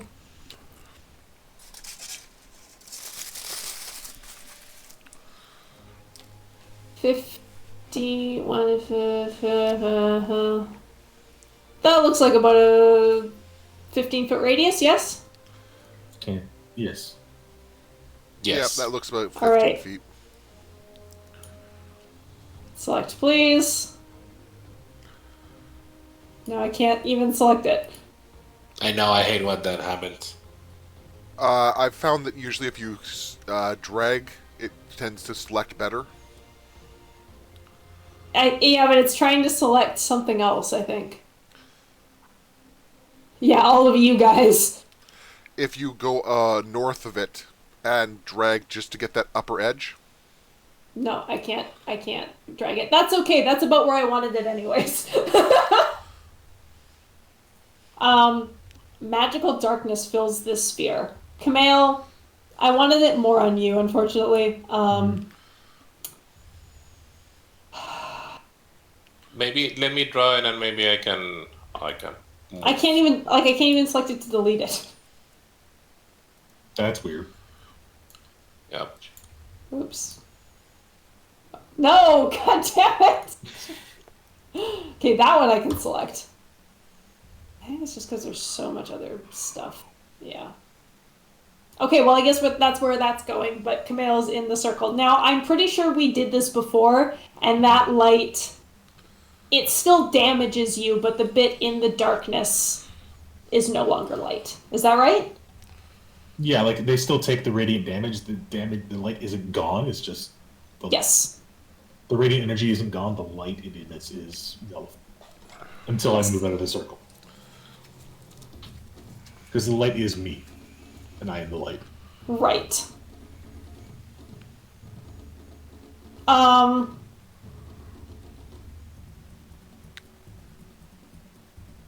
think he's going to back the fuck up.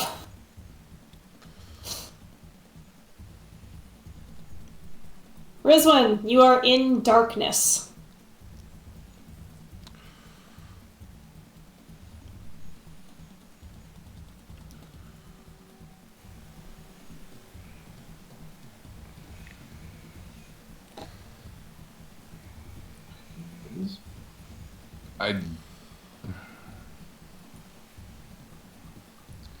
Has anything changed during the fight, or do they still seem to be trying to take us captive instead of kill us?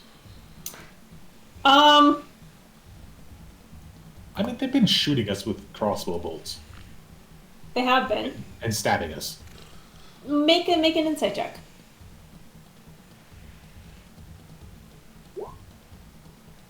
You are unsure, especially since you currently can't look around at your surroundings to see what they're doing because you're in darkness.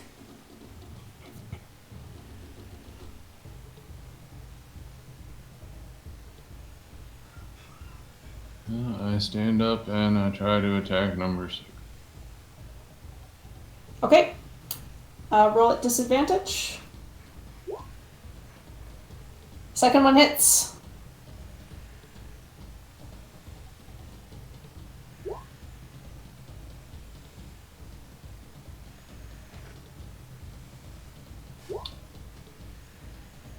Strength saving throw.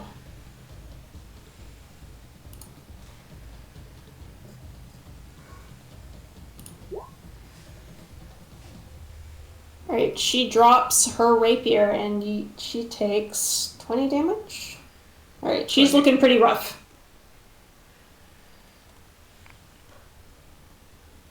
Anything else? Yeah, I'm gonna use my second wind as a bonus action. Okay. That's it. All of the man, my last piece of chicken, and a little less than half of the chicken and basmati rice. I ate all of my nan Alright, and all of this my one rice moves out of the and darkness, all of my looks butter around, chicken sees and fire. A little bit too. I'm invisible. Oh, you are invisible. It's until the start of your next turn, right? Yes. Sees Zoe. Died as I was halfway through. Give me a second, please. Sure. Well, here, let's leave it. Yep. I have to wonder, does fire have daylight? Yeah.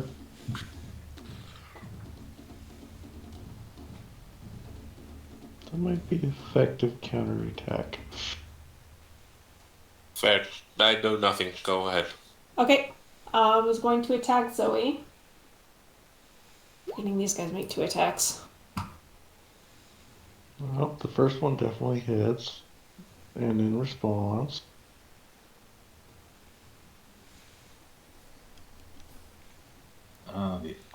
The little scene hellish rebuke. yes.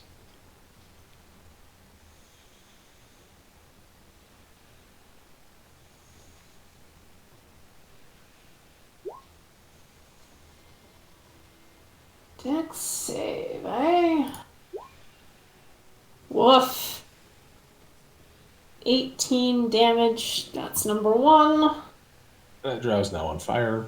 Yep. She's screaming as you light her on fire.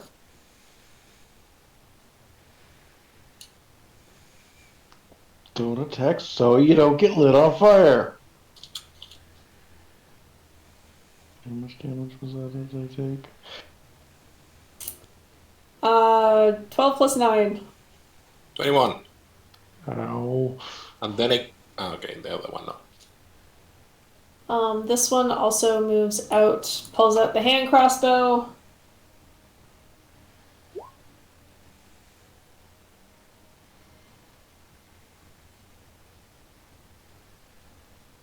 The 16 hit? That was a Zoe? Yes. Yeah. Alright, and give me a constitution save.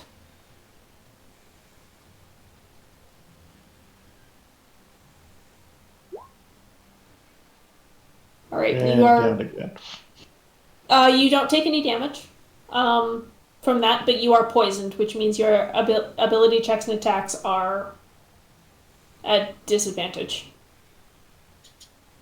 Unless the 7 damage brings you down. No, sorry. I just thought she fell asleep again. No. This one comes out of the darkness, and is Amma. She kicks your bow away, unless you try to resist.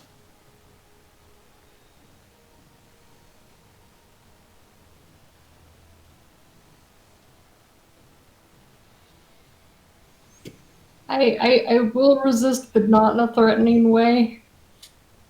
Like, I'll put it on my back or whatever. Okay, that's. Here, let me roll. She will allow you to do that.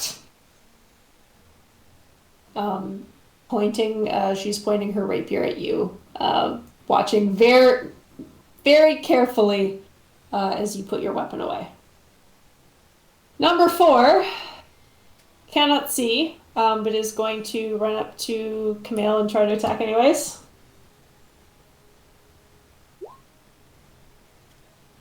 Disadvantage. So no.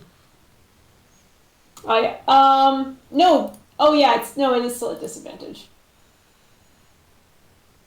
14 misses, I assume? Yep.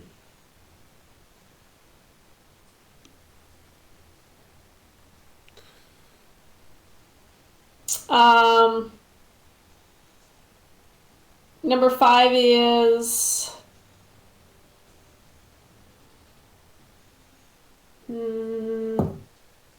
also going to attack Camille.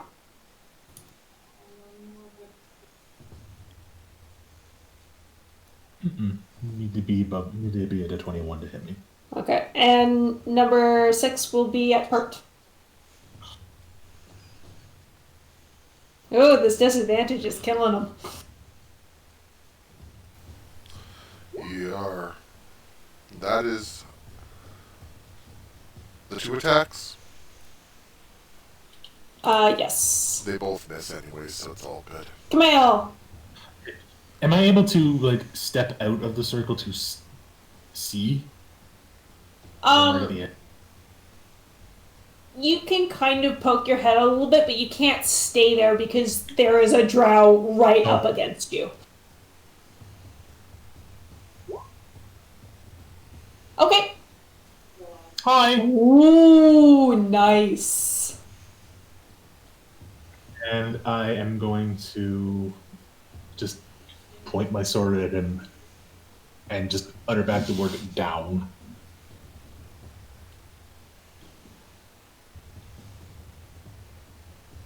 And if he doesn't, he's gonna get hit. He does not. Okay.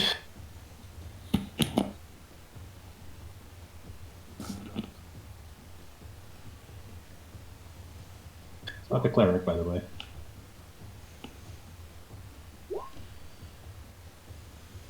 Alright, that hits.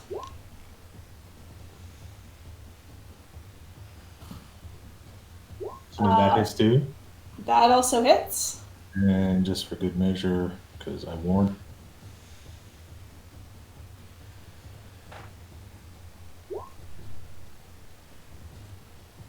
Okay, how much damage is that? Can you do that math for me, please?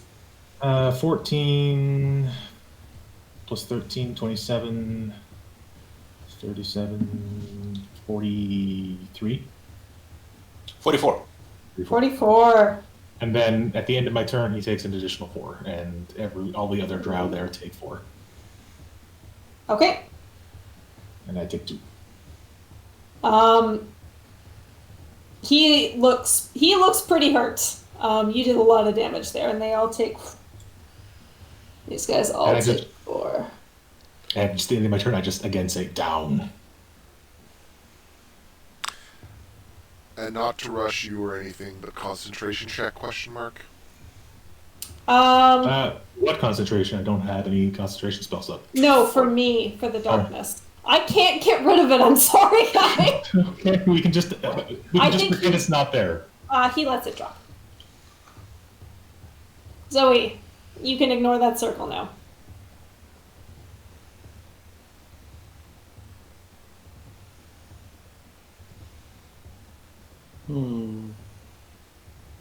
I do not like having somebody in close quarters with me. Even if they're on fire. Oh, you forgot Xander. No, I didn't. You didn't? Okay. I did not. He is. Oh, he's hiding. He's cowering. Yeah. Yes.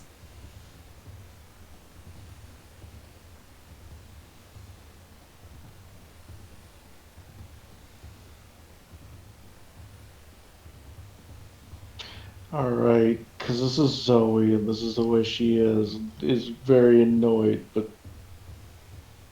can she pull out a water flask and put out the person on fire? Sure. That is what she does. All right, you take an action to put the person that's on fire not out of fire. Why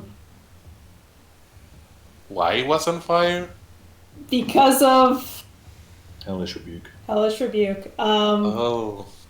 So he doesn't She get in. like starts to back up. You see her like brace herself for an attack, and as you start to like pat the flames out and try to pour water on them, she seems very confused for a second. But she lets you do it. This is what happens when you have an inexperienced person in close quarters with automatic reflexes. Anything else? I guess that's your action. Yeah, is anybody badly hurt that I can see? How's Rizwin? Gummail's smoking.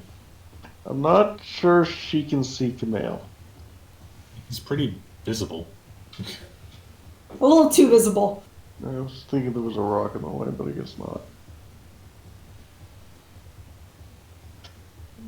Kamale's not looking good then? He's a little charred.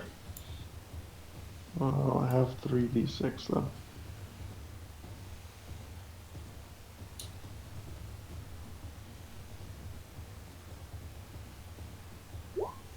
Yay.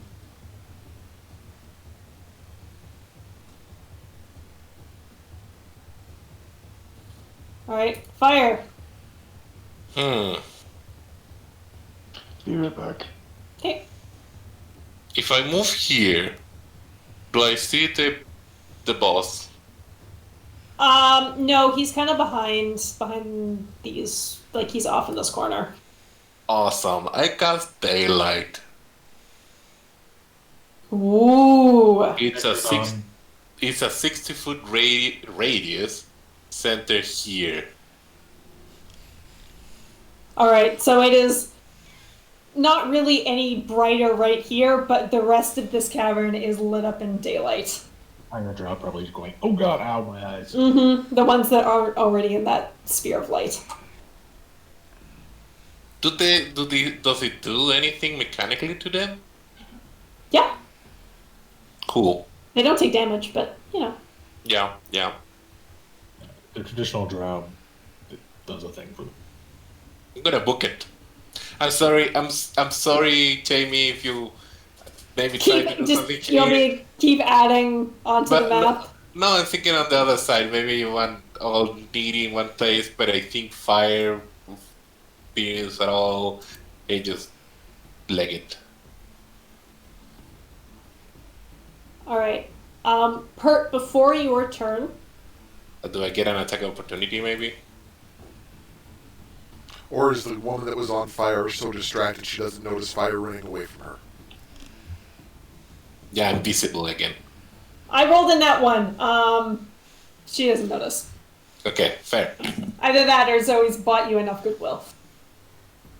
At the end of your turn, before Pert goes, everybody hears a voice in common ring out through the cavern. Noldir, stand down. And Rizwin, you look through the drow. Standing over here, you see a familiar face. The familiar face of Alistair Malier. That's not a prisoner? He just seems to be standing out in the open. Although, as he shouts out, one of the drow who is in Kamel's light turns back and shouts something at him and starts pointing their crossbow at him. And he has his hands up. Okay. Who's Neldir? Guessing is the cleric. It's me. Oh, Oh, you. is that your last name, I'm guessing? For now. We don't know. Pert! I thought he meant the drow. God damn it. Yeah, no one looks at Rizwan's last name. I don't even know it's there in the... Yeah, it is there on the character sheet. I just never noticed it before. Pert's pretty stuck on this exchange of blows. So with disadvantage, she's going to try to one more time swipe at number Why do you have 6. disadvantage? Because I'm poisoned. Oh, yeah. Yes. Yep. That misses. I'm just gonna put a little symbol on you so that I remember that you're poisoned. It's all good. Poison. Who was the other person who's poisoned? Zoe? So I wasn't poisoned. Yeah, Zoe is so- also You poisoned. were. I am also poisoned. Okay. So there's difference between poison damage and being poisoned. You fell Yes. unconscious from the thing, did you not? But I got woke up. Okay. But in addition to falling unconscious, you're also poisoned by that attack. It's that fail by less than 5, you get poisoned. Fail by more than 5, you're poisoned and unconscious. So basically, you're sluggish because of the effects of the drugs It's- in your system. It's drow poison. And after Pert's attack fails, he's going to not surrender, but at least lower the tip of his blade to the ground. Alright. For reference, I still have mine pointed at the male drow, just waiting for it to surrender. Alright. Emma. Are you staying on the ground? Yeah, I'm color around Melis and I'm a heal Melis. Okay.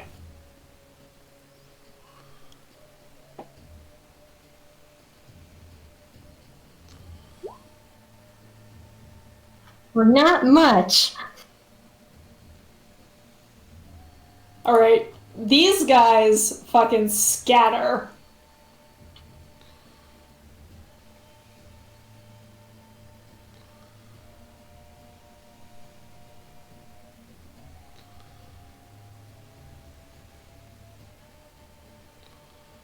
I will not take an opportunity attack on them, no.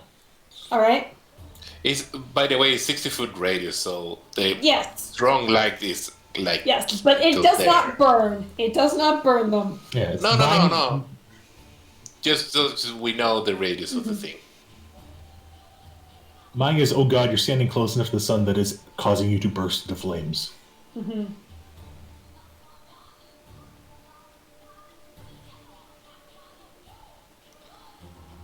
And then they are all going to aim their crossbows at Camille, even though this probably isn't gonna hit.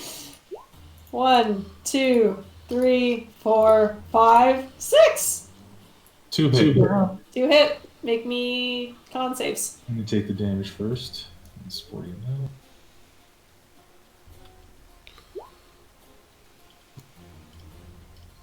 Wow. Okay. Thump. And the light goes out. And the light goes out. The male Oh, drow good that's light. standing there is fucking smoking.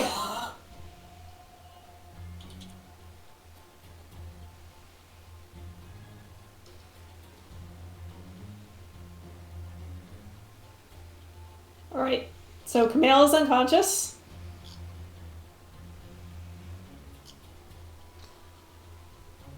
Xander stays on the ground.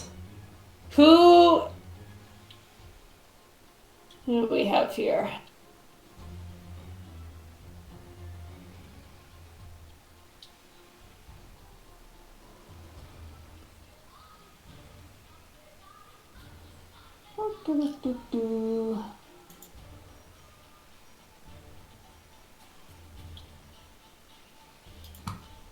Still squinting through the daylight.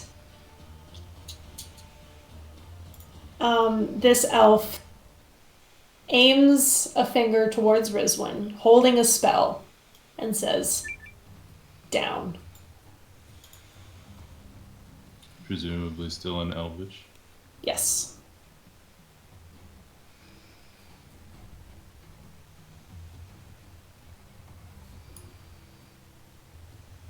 How hurt does number 6 look? Extremely. I'm going to use a bonus action for fainting attack. Okay. I assume the faint probably triggers the held spell. Yep.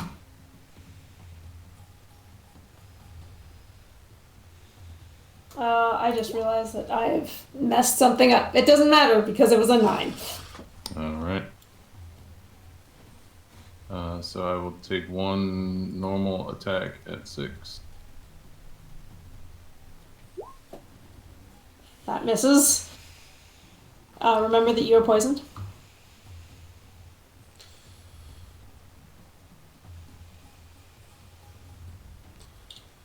Not your poison matters when you roll a 1.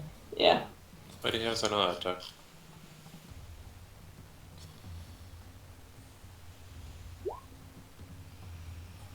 Uh, 17 just misses. They managed to just duck out of the way. I'm gonna action surge and attack twice. And Okay. I don't know. I'm pissed off at this point. Yeah. 20 hits.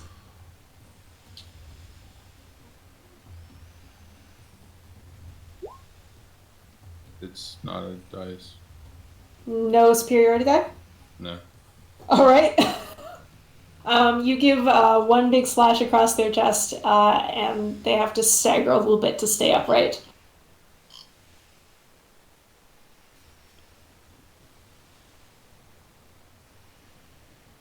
That's it.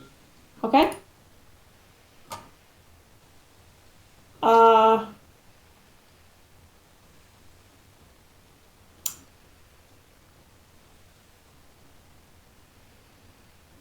one, 2, and 3 are all going to fire at fire. No. One of them will be at disadvantage. Actually, they're all at disadvantage. What am I saying? Yeah. Miss. The last one hits. All right, make me a con save. Yeah. Yes. Okay, take 5. The other ones, which you disarmed 6, right? Nibbles? Or 5? Yeah. It must have been 6. Yeah, it was 6. 6 is going to take their action to disengage. And run back here, because they're very hurt. And 4 and 5 are going to attack you. Hold on a second. Yeah, I'm gonna opportunity attack number 6. Yes, because you have Sentinel. That hits. That is enough. They get about here and collapse on the ground.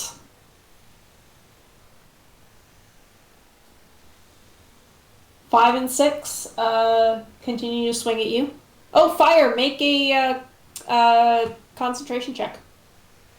Daylight is not concentration. Okay, never mind.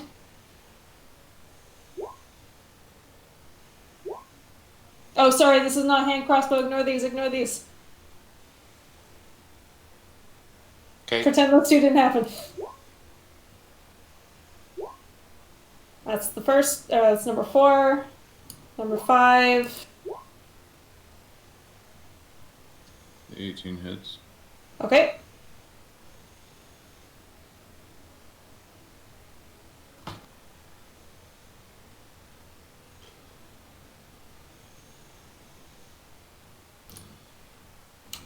Camille's still down.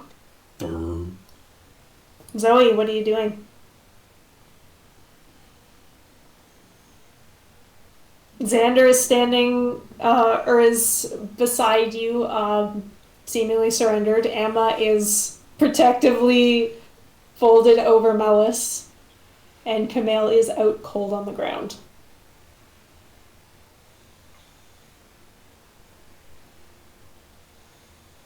I have 2 ideas. I'm not sure which one to do.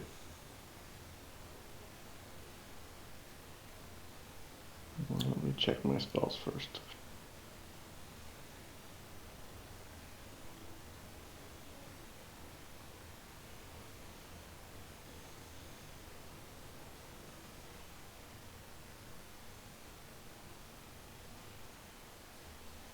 No, that doesn't have the distance I'd want. So Zoe's gonna banish the caster. Do. All right.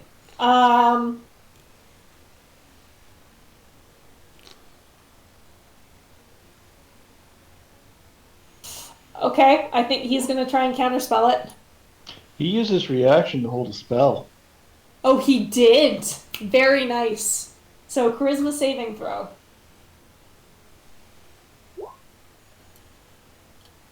I don't think that's enough. I'm not actually sure. DC 15. Very nice. So I'm just gonna stick him over here as he pops out of existence, and all of the drow turn to look at you. With a smug look on her face, she holds up her hands. All right.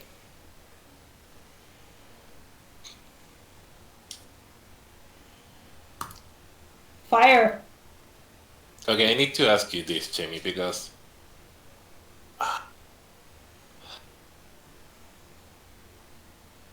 I feel like Fire will be terrified at this point, and he will just want to run as far as I can.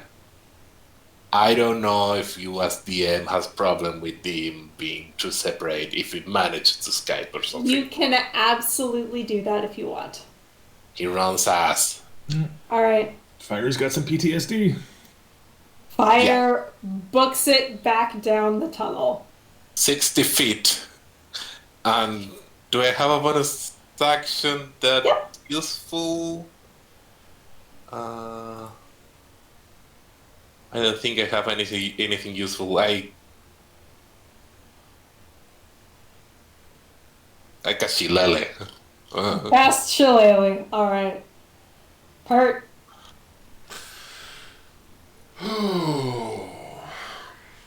Pert steps up protectively beside Rizwin and strikes number 5, still going for the subtle blows. Hey, he actually hits. You do. 20. And again, he shouts out the same "get down" word that they've been shouting at him the entire time. Yes, he's going to go down fighting like an idiot. All right. Emma, still the same? I'm gonna heal Melis more. Okay.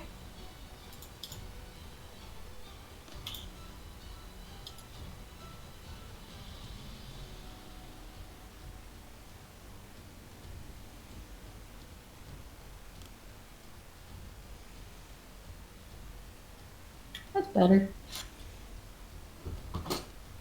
All right, Melissa's looking a little more healthy.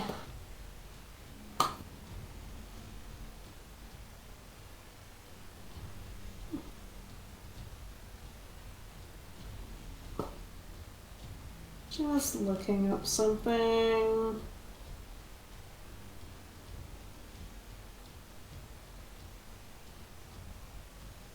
Okay. These 6, once again, reload their crossbows. 1, 2, and 3 aim at Pert.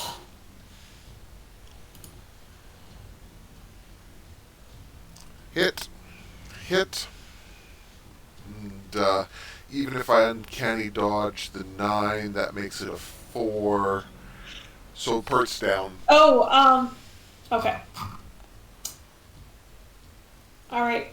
Pert is down on the ground. 4, 5, and 6 aim their crossbows at Rizwan.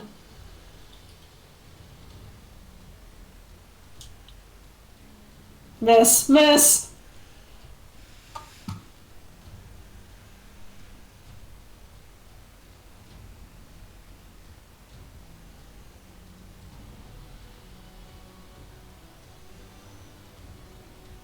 Hey, I don't know, Gare, but Uh-huh. one of the multiple shots of hand crossbow that went like last round was the number 1000 roll of the DM. Damn! I don't know if you guys want me to keep giving those facts. It's interesting. Yeah, the milestones are kind of cool. Yeah. Xander is still staying on the ground. I will maybe wait until after combat and just keep a list of the memorable ones. Yeah, they don't happen. They don't Or like the number 1000 don't happen a lot. Okay, so banishment, you don't repeat the saving throw at the end of every turn, correct? Correct. All right. And he stays until you take damage. Rizwan, Well, with my desired Pert target is also on the gone, ground. I will attack number 5 in a reckless manner. Okay.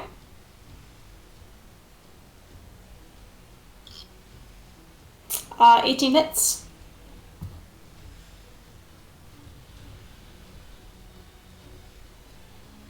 I'll try to use menacing attack on that one. Okay. also, Pert's down. Yep. Yep.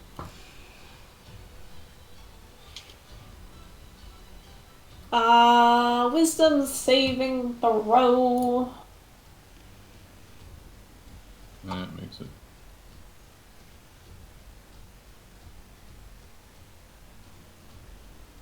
All right.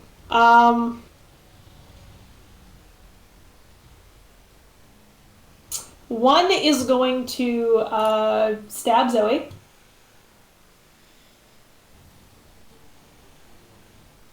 Hey, put her out. And shout something at you, and you get the sense it's end that fucking spell.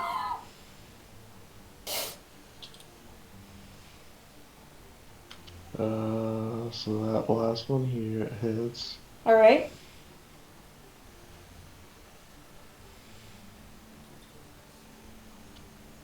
One moment.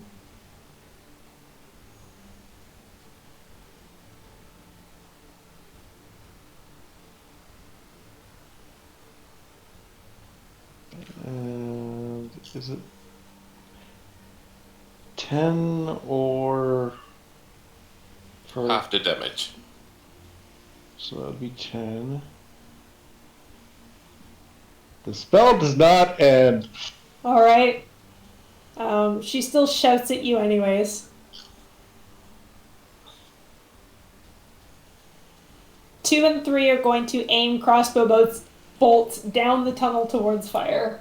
I don't think if you What? have What is the range of those? 120 is the end range, so I think they could still potentially hit you.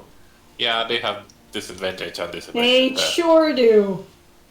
No, no.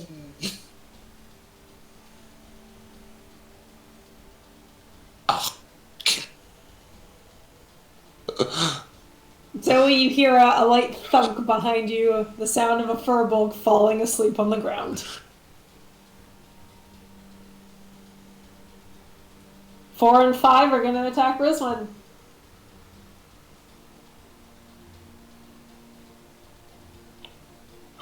18 hits. Okay. I think it's just that 18. Yep. Okay. Camille's still down. Zoe? Sorry, Jamie. The light goes down because I'm unconscious. Oh, the light goes down. But I thought it wasn't concentration. It's not concentration, but if the owner of the spell goes down, still goes down. I think that's how it works. Doesn't say that. It doesn't say that in the wording. I don't know how they've said anywhere else if spells end at the. I don't know. I think it will be general rules of spells. I don't know. We can check it later. Well, we'll say it stays up for now, and we will check that later. Zoe. So, with their hands up, Zoe will end the spell. Okay. And then try to move to Pert to cast healing on it. Make a charisma check.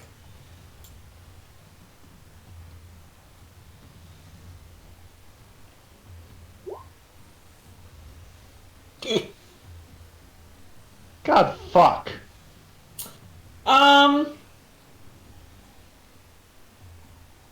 She is pointing her sword at your throat, and you get the sense that if you try to move, you're gonna get attacked. Up to you. It's Zoe. She heals people. She's gonna get attacked. All right.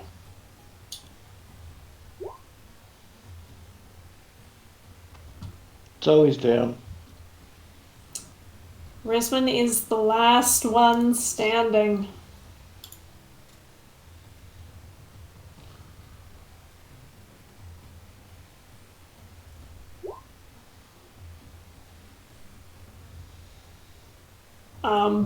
Stabilizes. Pert stabilizes. I'm just snoring, right? No death save or something. Yes, you are sleeping. Rizwan, you hear Lear shout out again. You fucking moron. Stand down.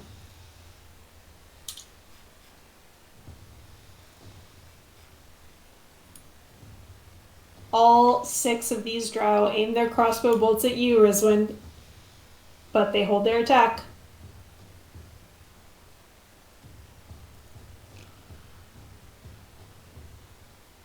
What do you do?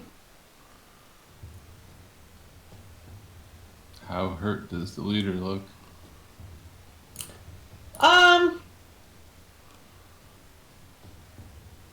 Fairly hurt.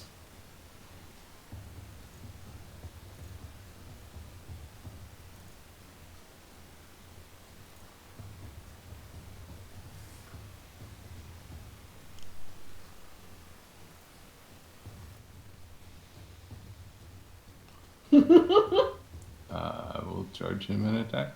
Alright, 6 crossbow bolts come flying out at you. And 2 opportunity attacks. And 2 opportunity attacks. Alright. Oh Crossbow my bolt God. first. 1, 2, 3, Jesus Christ, 4, 5.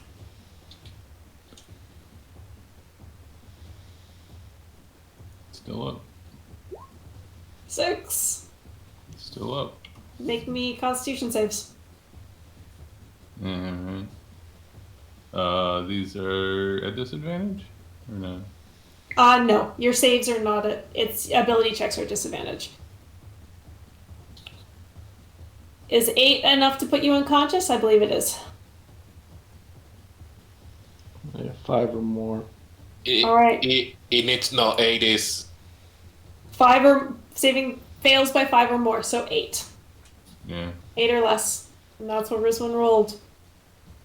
She skids on the ground. The last of you to stay conscious. I didn't see the rules. I guess they were to DM. I mean, Yes, I'm they still were. conscious. Oh, okay. So yes, that's true. I'm Both just- Xander and Amma are still conscious. They are the only people, though. We're also the only ones that surrendered. Yes. Fire surrendered, just unsurrendered. As everybody is either down or surrendered,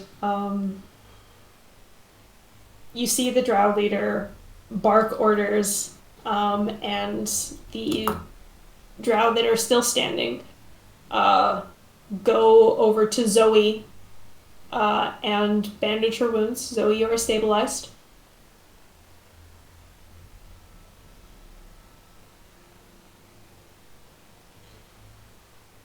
It was less than 3 rounds since 6 went down too, so if they want to stabilize her, they also could. Yep, couple of them go to stabilize, or to at least try to save their friend. Amma, you see the leader walk past the drow back towards the camp as they collect all of your fallen comrades. And we're gonna pick back up here after a break. yay break. Good choice. Going to the bathroom.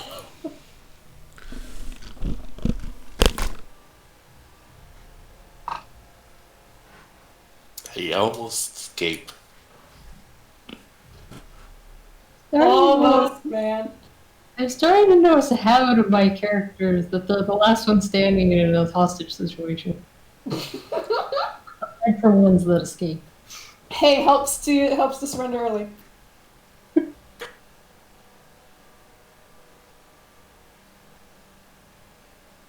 I mean, you gotta protect Melis, and I was surrounded. Oh yeah, like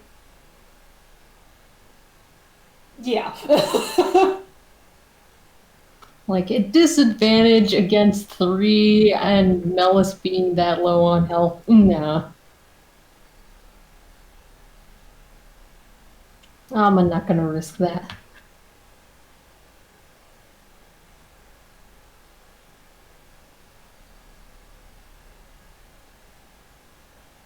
Coward! Melis needed help.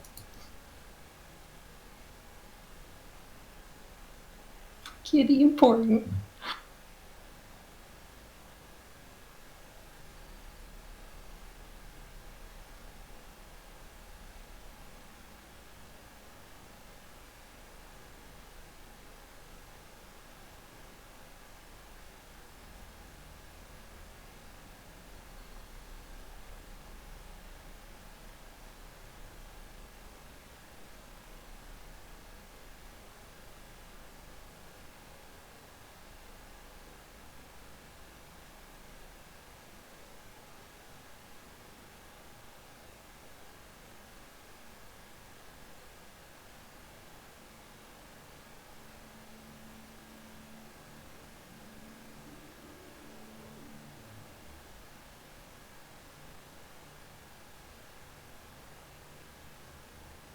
I have to wonder if he thinks that Trout, for some reason, was actually from a different plane and would have actually went poop.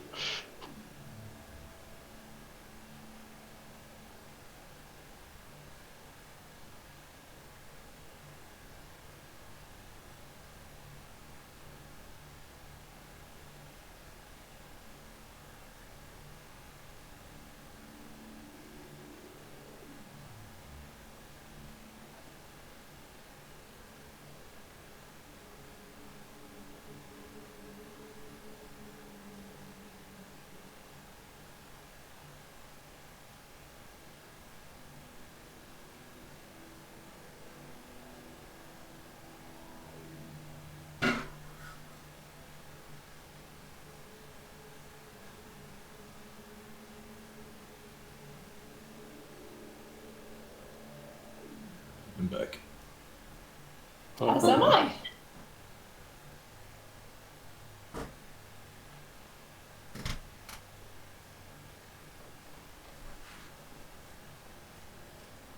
So, how y'all doing? We'll see. Mm-hmm.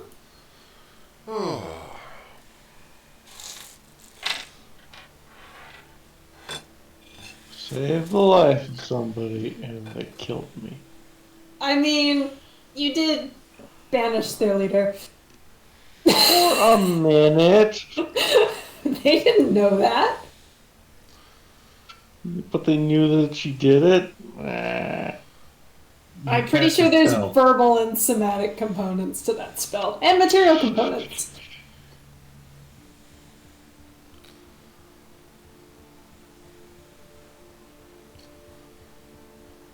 Okay, I'm back. Welcome back. Welcome back. Yes. I posted a giant wizard hat in the other channel art tie. That's odd. I forgot to prep my art for this. Rizman's gonna go on a murder spree. Yeah, I get the feeling Risman's angry. Uh-huh. Possibly being shown up by her rival. Rival implies it's good enough to be classified as that.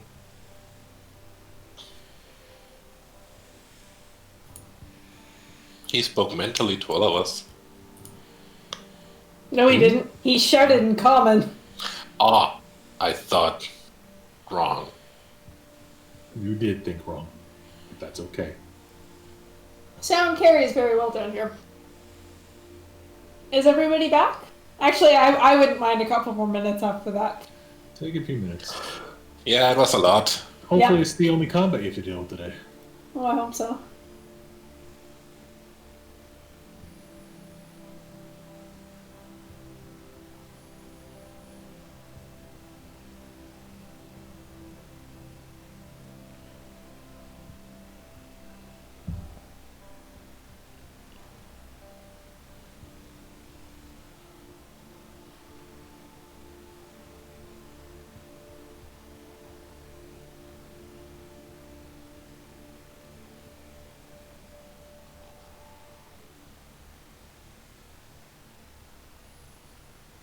You clearly gonna have at least one more combat with Rizman.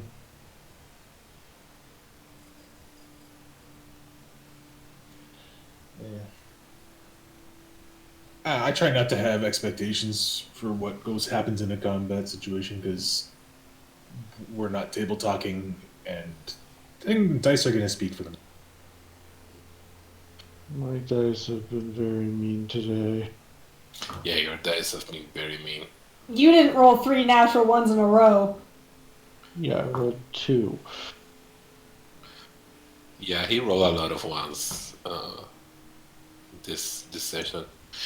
My dice haven't been precisely bad, but I feel like all my plans go to nothing.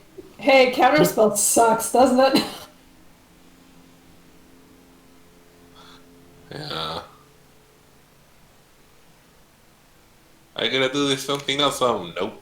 Well, then I'm gonna run. Nope. How long does Dark Vision last, Costa? 8 hours. Okay.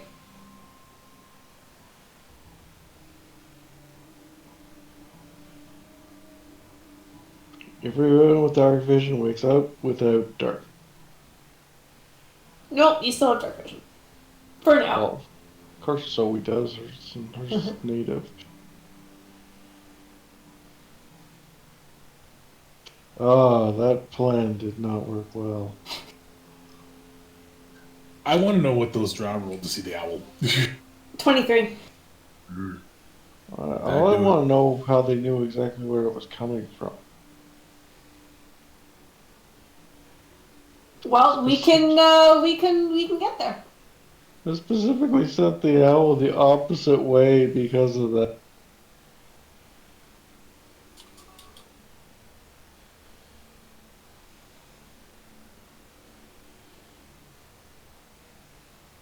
So they killed my goddamn owl.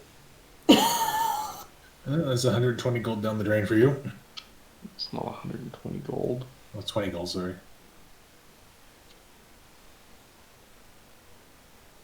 Not 10. I think It it's wasn't 10. 10.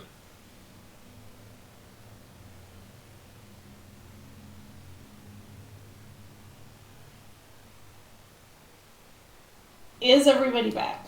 I've not heard from Nibbles. Oh, no, it is 10. Hello. Also, I'm not sure if I've heard from David. You did. Okay.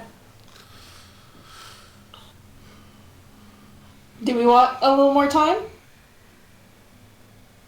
I'm fine.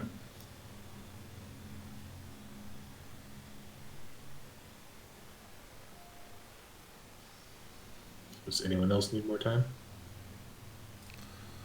Good. Good. Good. Losing combat can be kind of rough. I'm annoyed about other things. Yeah, you seem kind of busy there. Are you okay? I was told to have this load here by to be unloaded before 5 p.m. today. Then I'm told, oh, it was supposed to be delivered at 7:30 tomorrow morning. I've been fucking busting my ass off for 3 days to make sure I'd be here on time. That really sucks. Sorry.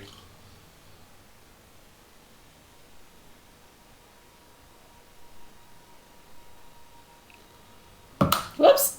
Yeah. Then my dice have just been fucking annoying today. Which does not help things. Yeah. Alright. So back at it. So those of you who were unconscious, you come back to awareness slowly. You are all in a tent. It is dark. The whatever daylight spell that fire had cast seems to have run out. Either that or you're very, very far away from it because you don't see any light. Dark vision neither. You all still have dark vision, but you can tell that it is dark. Are we divested of arms and armor? Yes, all of your armor, all of your weapons, your packs, any component pouches, everything basically but your clothes is gone. Is Zoe's pendant taken? Yes. She's in a murderous rampage mood. You are all manacled. There have been like metal stakes driven into the ground that you are tethered to. And looking around in this tent, you are like squished up against each other, and there are 7 other individuals, most of whom appear to be sleeping. How are we tied? Are we tied? You have manacles on. Manacled. So like handcuffs, basically. Okay. And I'm assuming Pert's tools are all gone. Yes. Do They did we a very thorough job.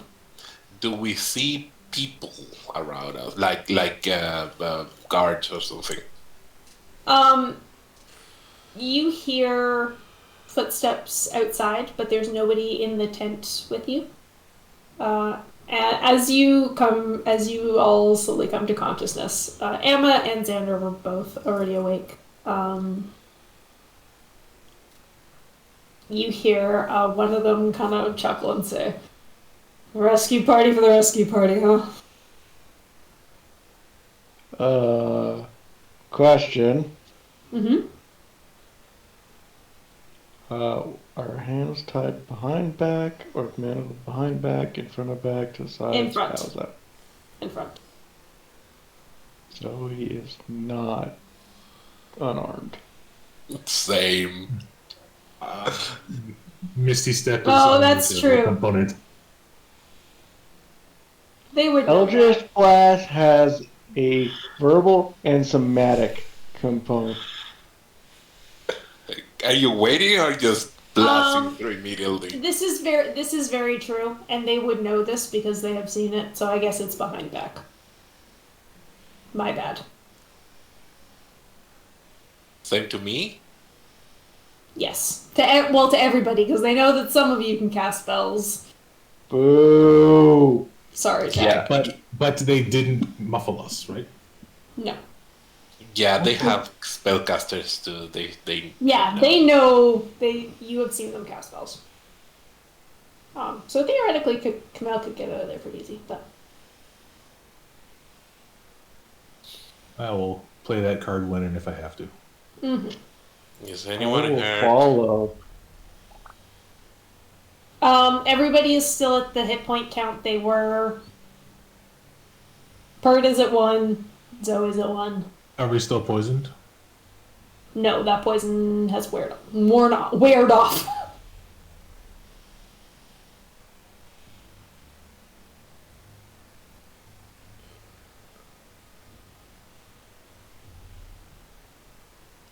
Cast healing word on Pert.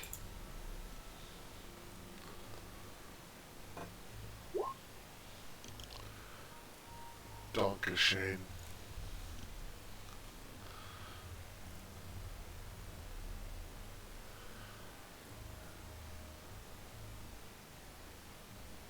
Considering Pert's flexibility and size, can he make a single attempt to see if he can just pop his thumbs and slip his hands out of the manacles? Since I'm assuming they are just using a one-size-fit-all. Yeah, you can make a sleight of hand check.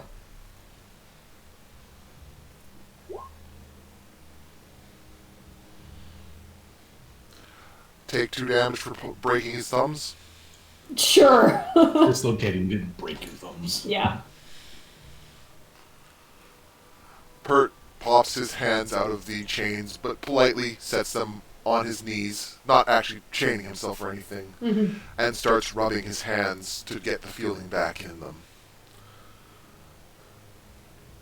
Anyone got a piece of wire? The guy who spoke earlier says they ain't gonna like that.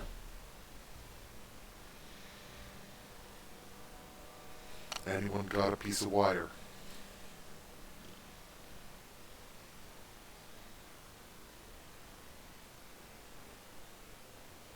Short chunk of metal.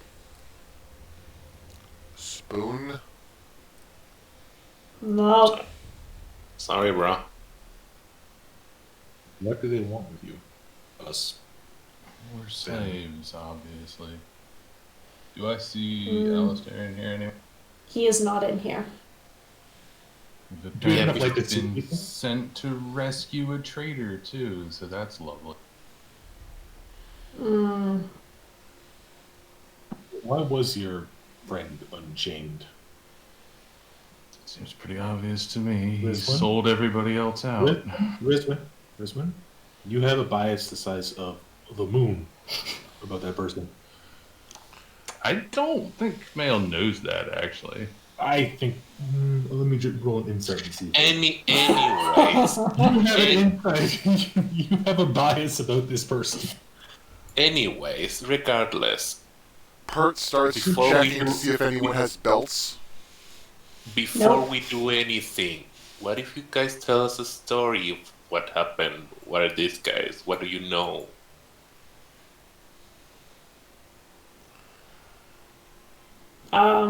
He kind of sighs and says, "Well, um, can you at least tell me your names first?" Can they see? Like, I mean, are they humans? The person who's talking to you is a dwarf. So he can see. The Yes. others? You see another dwarf, he is watching you but not saying anything. And there's also a halfling in the corner. So they all have dark vision. Yes, there are a couple of humans that are sleeping. And this dwarf is talking pretty quietly so as to not wake them up. We're adventurers sent to sent to find you. And sent to find Moss. Yeah, I can tell that. What's your name? Camille. Well, nice to meet you. Yours? Barbell. Bert? Bert, relax.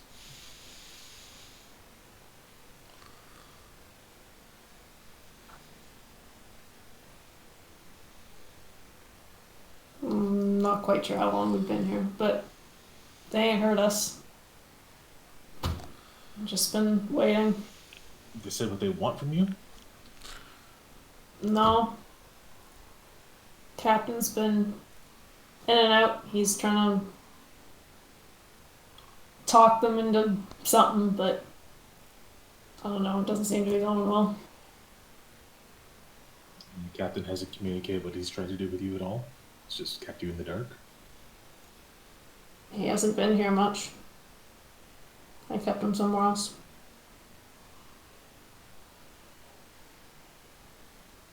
He wouldn't sell us out. He was looking at Rizwan. He was a bit of a hothead, but he's a good man.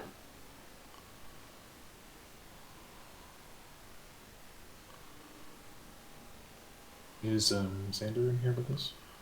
He is.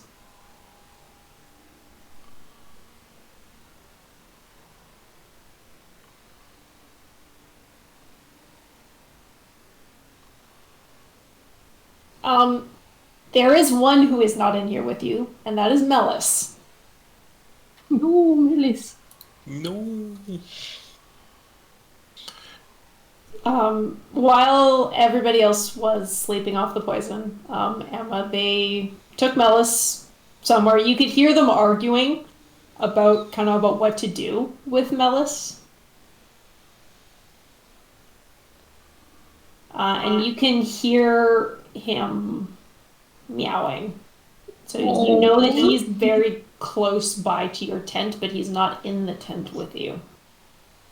I'm guessing probably chained and staked somewhere.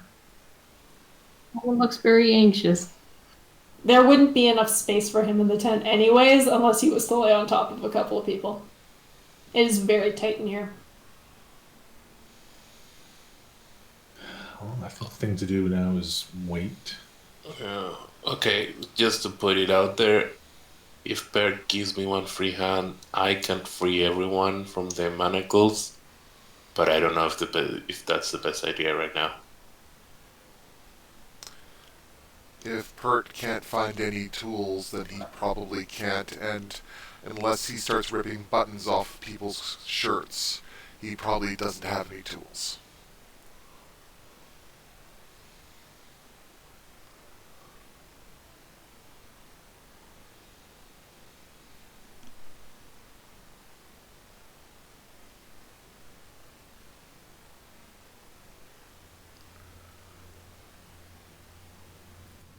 Hey, blue guy, what's your name? Pert, Nice to meet you. You, well, you'll probably be fine. Pert is sitting cross-legged, passive, with these shackles very visibly sitting on his knees, not trying to hide the fact that he popped them off, but also that he did unlock them. Mm-hmm. If they want to freak out over it, they can freak out over it and make him custom manacles. That just means they have to spend more time and effort.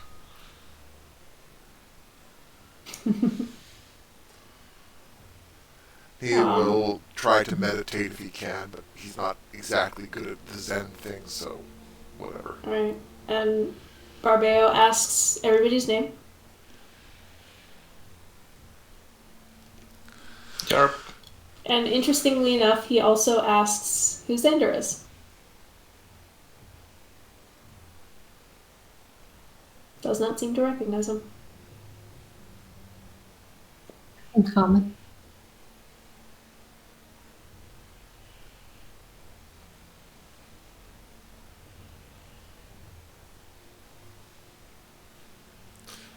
I think Mist asked in common.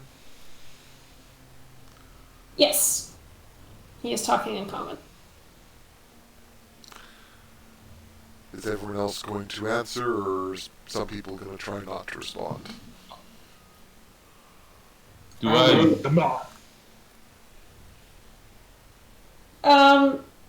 Rizwin, you probably recognize this guy. Not necessarily sort of somebody that you have seen around.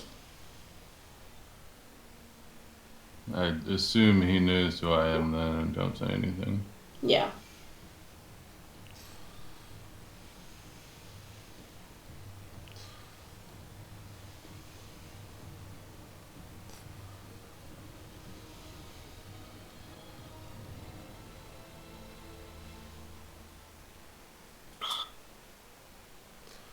Does Xander answer for himself, or?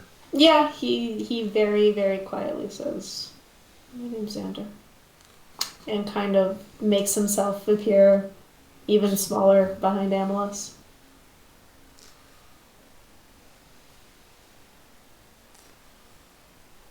Noted and no commentaries. I kind of give the dwarf and the Xander kind of a back and forth, like, huh?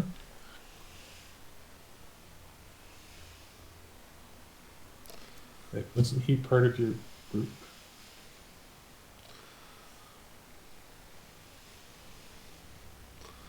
Because that's what Xander said to us, right? Yes. And the dwarf gives you a kind of a Barbeo gives you kind of a quizzical look, like, huh? He said he was with you guys.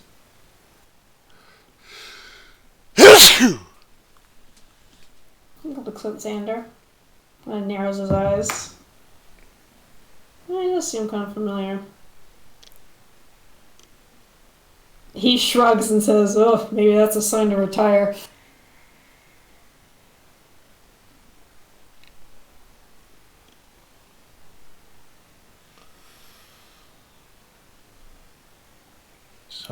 So, got any interesting stories? Well, there was this Hydra, you see. Yeah, okay. I guess I asked. Or the demon invasion. There was the Paladin Shar, too. And the Undead Army. Okay, I know that one. I was there for that one. Yeah, so were we. Oh, you're those guys. Oh. So he can't handle this anymore. Mm-hmm. Casts on Churchy and yells, "Let me the fuck go."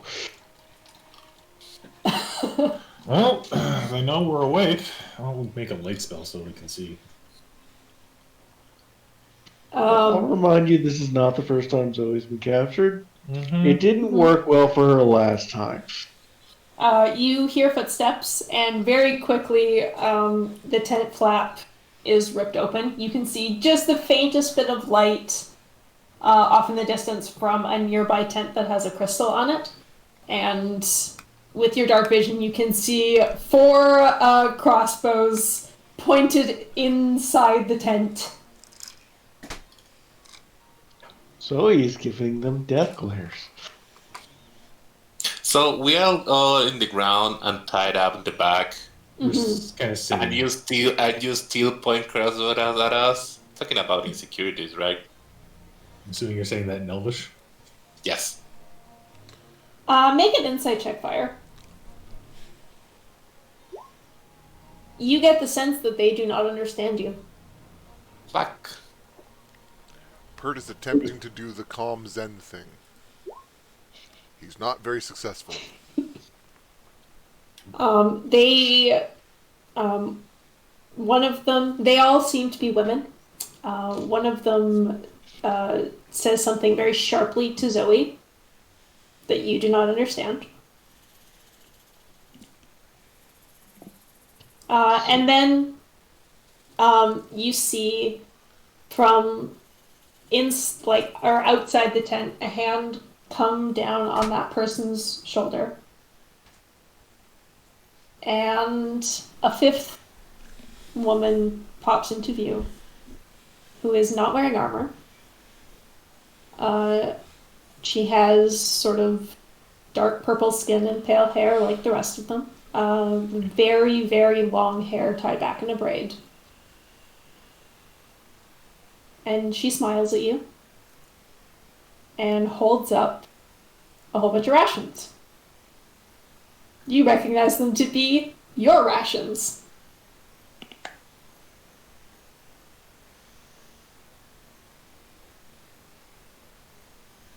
So And he looks right Barbara at- goes, "Hey, it's feeding time." Zoe, as calmly as she can, looks at whoever is in the room that is not handcuffed besides Bert. Mm-hmm. Get these off me now, or I will make you regret it.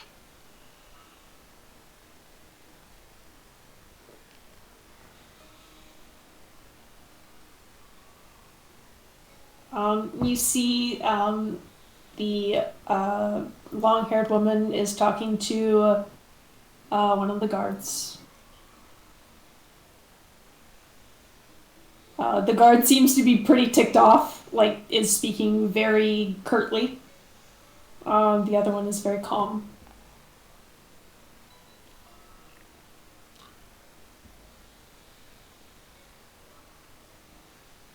Ten, 9.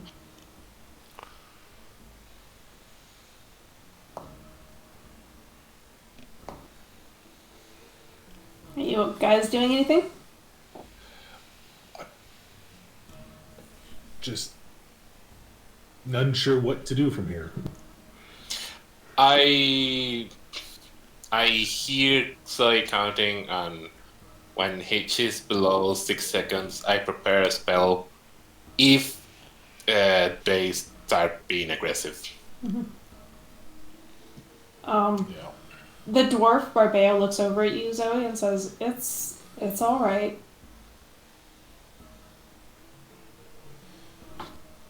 She has a thing 7. with being held prisoner. 6.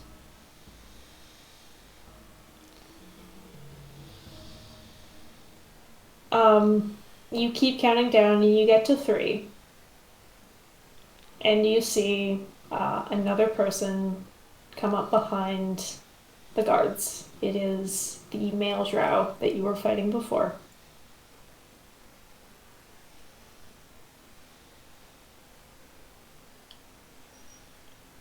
And he says, "Pick one," and motions towards him with a finger.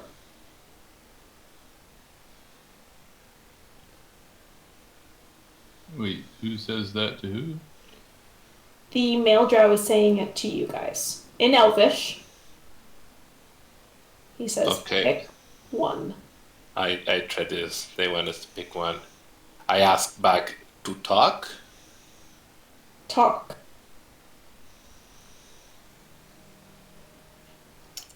Elfish?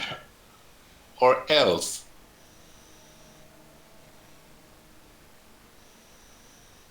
Elvish. Okay, who knows Elvish? You and Alice.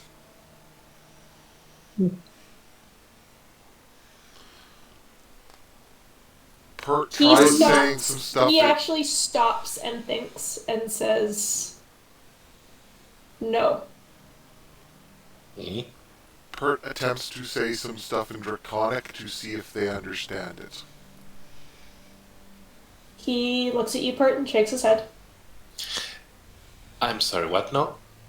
I ask. He looks like he's struggling a bit. No. Elvish. Okay, no Elvish. Common?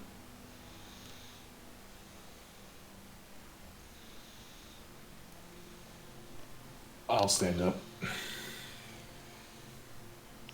You. I shrug.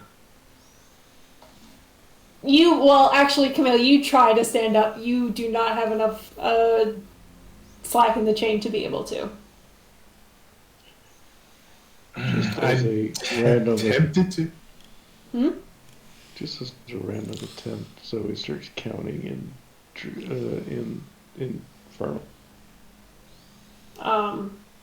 He ignores you, Zoe. Celestial. No. Giant? So 0, which means she's now going to. I heard Zoe start counting as Celestial. I'm just like, gesture with my arm. It's like, yes. He motions. Sorry, go ahead, Ty. In Celestials, Zoe just says, "Alright, I got to 0. When they leave, we leave." And in Celestial, I say to Zoe, just don't do anything reckless right now. Just let's hear them out. I'll see if I can get the manacles off you at least. They can't understand you. I'll do my best.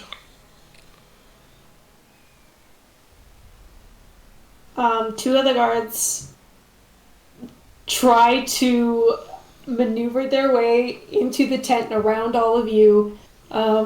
They probably accidentally step on a couple of fingers. Are Just they having a because- real hard time?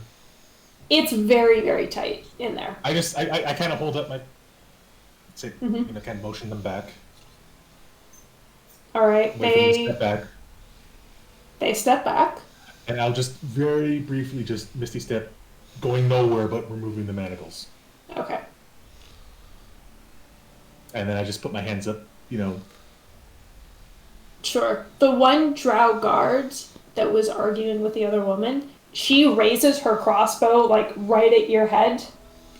I don't even blink at She her. seems very like you get the sense that she is Jumpy. a little jumpy. But the man says something. She reluctantly lowers her crossbow. And two of them follow you, Camille, as the drow man leads you away. Just The other two. just before the guards leave, I want to do something. Okay. So let me know when I can go. Go now. Pert uses the other prisoners as a bit of a shield and attempts to just sneak one of the daggers, darts, even a crossbow bolt off one of the guards without them noticing. Make a sleight of hand check. That sucked, but whatever.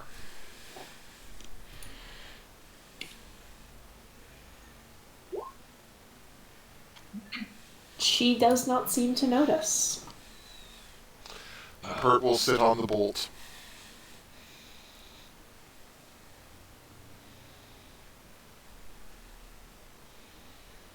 All right.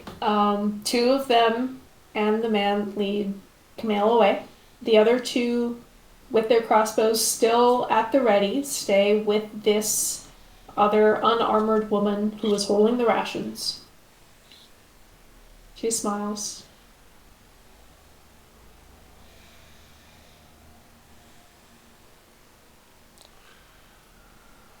Pert will, under his breath, say in common Chariswin, who wants to try to see if the rations are poisoned. Very neutral tone, not smiling, not frowning, just calm. Barbeo hears you and says, in sort of the same very quiet tone, they're not. They don't want us alive. Yes, but if they're drugged to dope you up to make you slow and weak, so you can't fight back, it's probably not best to digest too much of it.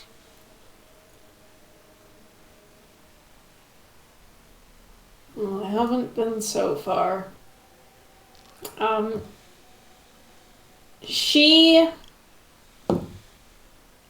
Yes, she notices, Pert, that you're not chained up anymore.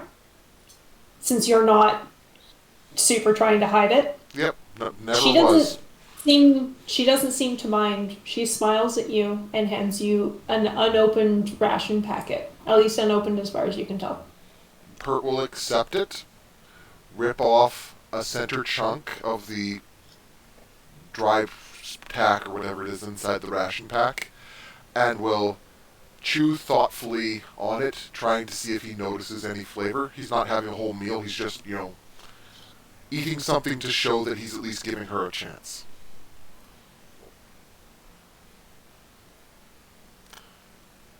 I'm assuming no odd effects or flavors or anything. You don't notice any.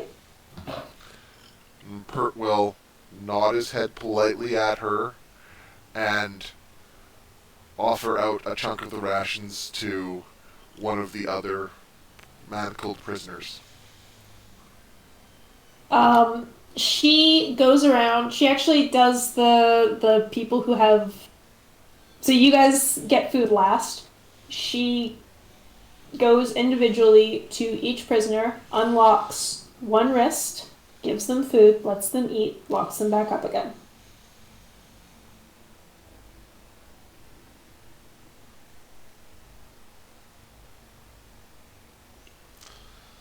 So after Pert, she goes to Barbeo, then the other dwarf, who looks very sour, but eats quietly. Goes to the halfling, who looks terrified, eats quietly. She shakes awake the other soldiers, feeds them, then goes to Zoe,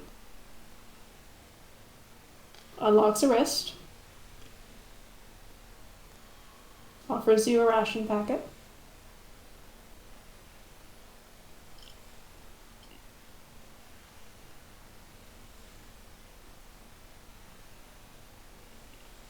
She takes it, but she's not going to let herself get locked up again.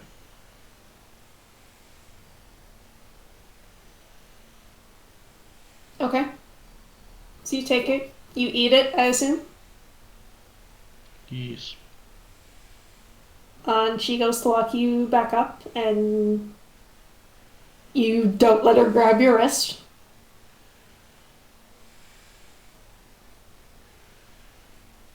And her face kind of falls, and she says something to you that you don't understand.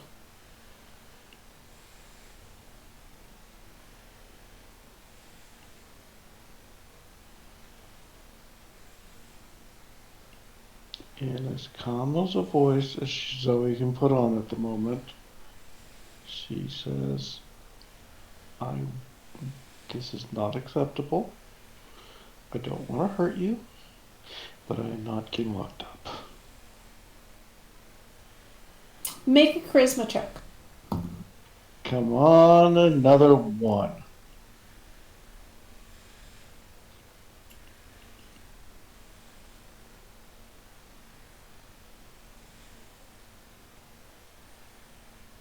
This one, I never actually said shut up. I just said.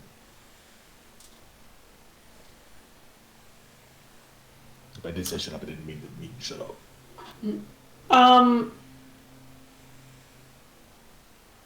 She looks kind of sad and thinks for a minute. And she doesn't. Would that have been a charisma check or persuasion check, or just persuasion? You, not work? because you, it would not be persuasion because you do not share a language. Okay.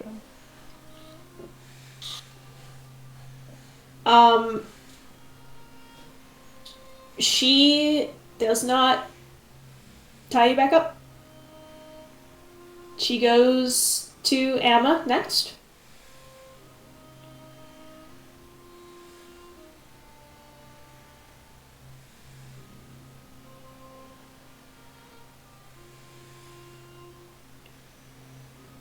And then to Xander. And then Fire. And then Rizwan. Rizwan doesn't do anything. She just sits there. Okay. She kind of tries to prod you into eating, but when you don't respond, she stops.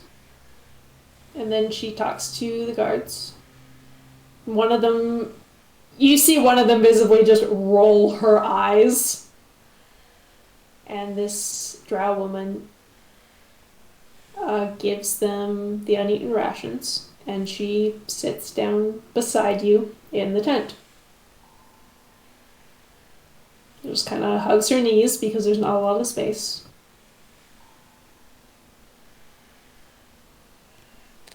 Is this the one that was feeding us is now kind of cowering? Yes. Sitting with No, us. she's just sitting there. She's showing a concern. What's the floor? Is it just stone or dirt or? Yes. It is stone.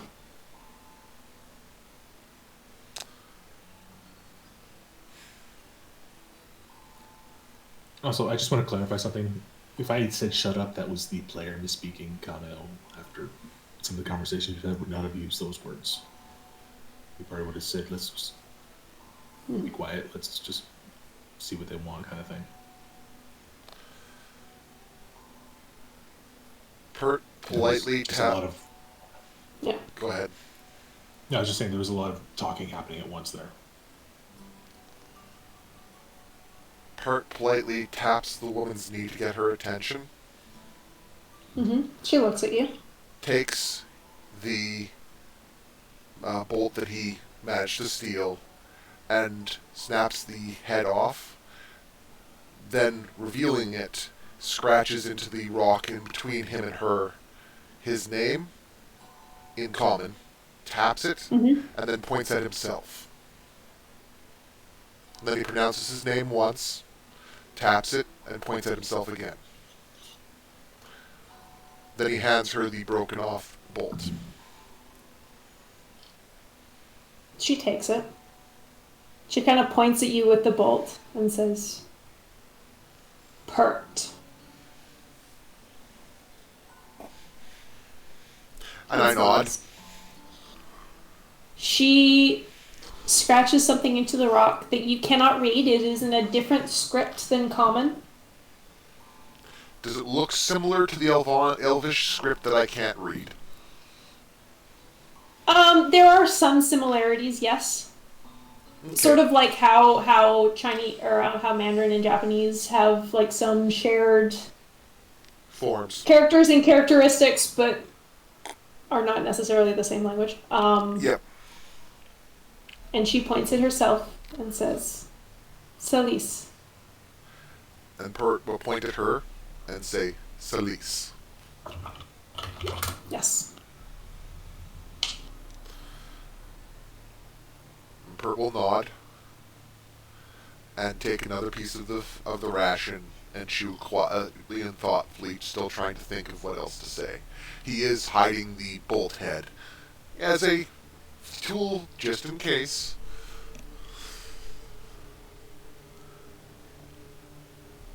Make an insight check. Sure. Really, what you need to do No is plus swipe 4. the keys. Okay. Sorry, Ty? Clearly, what you need to do is swipe the keys. Clearly, we need to seduce the drow jailer. Oh my. Oh my. Alright, as you all sit there with this drow woman now sitting with you, Camille, Yeah. you follow this drow captor of yours through a number of tents to a much larger tent, sort of like larger like the one that you guys are in. Mm-hmm. And he walks inside, says something to the other two that were following you, and they take their places at the tent entrance.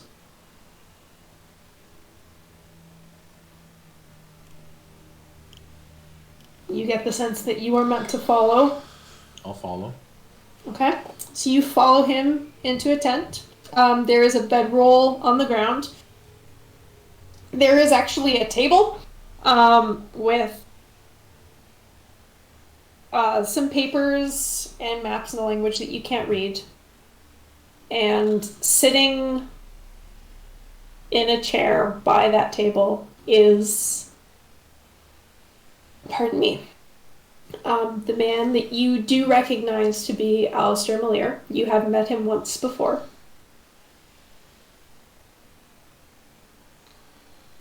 And you also recognize him from shouting at you to stand down. I kind of raise my eyebrow at him. He smiles at you a little bit. Says, "So much for rescue." Well, sometimes things happen. Indeed. So why are you here, supposed to in there? He looks at the drow. And says, "Because we're the only ones that can communicate at all." You speak Elvish? Better than him. I see. Well, this is going to be a very interesting three-way conversation then. So why am I here? Another representative, I guess. I don't know. What do they want?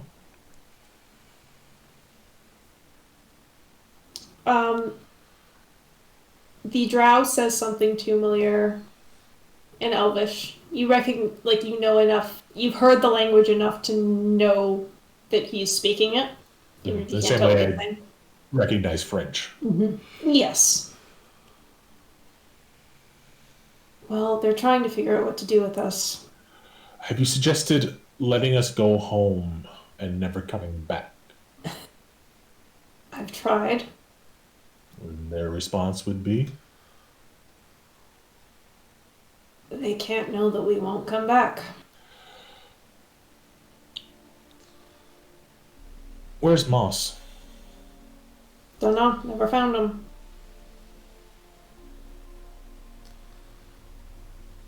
The drow kind of crosses his arms, says something else in Elvish. Malier says something else. Look quizzically at him. He's feeling left out.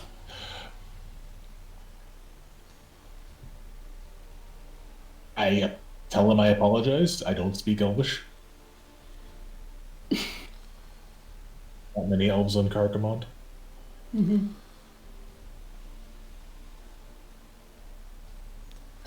I think I have a way that we all might be able to go home. What's that?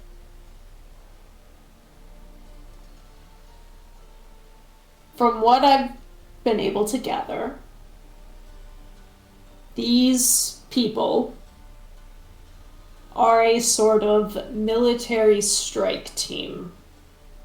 There is some sort of war going on down here, and they are attempting to find a back entrance into this old elven city. So this is a war between different factions of the people? Yes. Okay. He kind of leans back in his chair.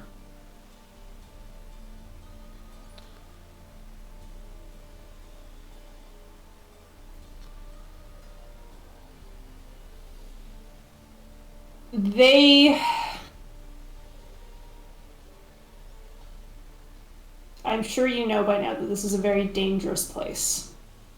Even for people like this who live down here all their lives. They wanted us as a sort of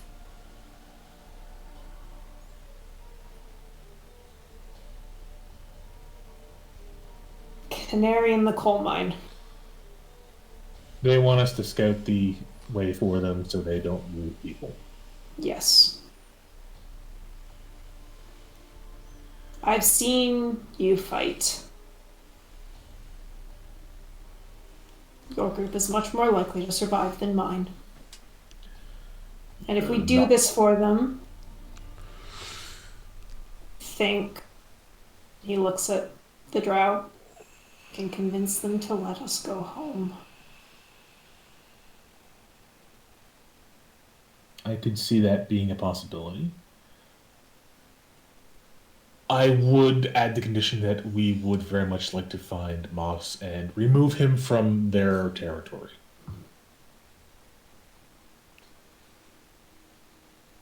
He doesn't belong here any more than we do.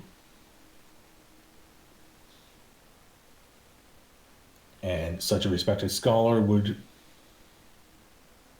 Him being down here would mean that people want to come find him. Meaning more people down here interfering in their affairs.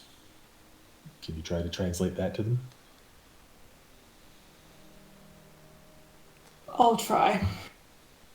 He turns away from you to the drow, and they have a conversation, question mark. You hear the word moss come up once. Make an insight check.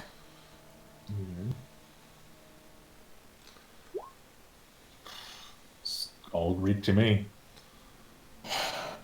Even with a 9, like, you can tell the length of phrases is very different between the two. It is very, like, you can tell that the drow does not have as good a grasp on the language as Malir does.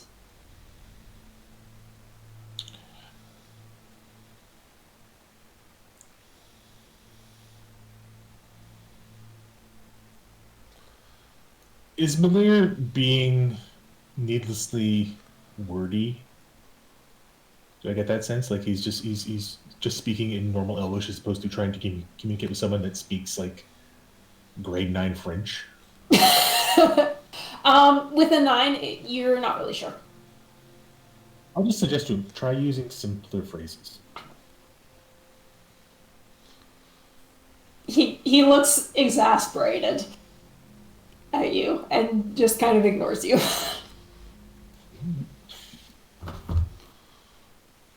There is a sort of sense of mutual exasperation at this, like they've been trying and trying to communicate,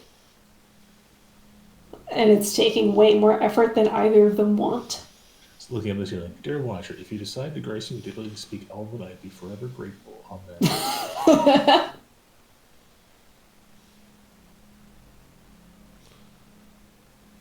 You should be praying for October.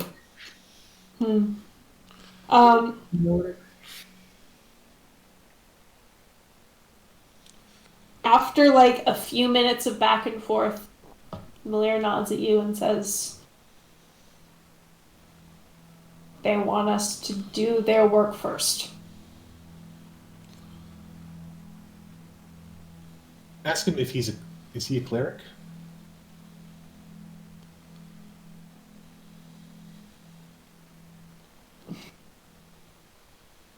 Malir kind of closes his eyes and thinks for a second. Priest, use that word. What? I don't know. Holy person. More conversation ensues. And he says, a holy person, yes. I don't think he's a cleric. Okay. At this point, the drow comes up to you, Kamal. Mm-hmm. And puts down on the table in front of you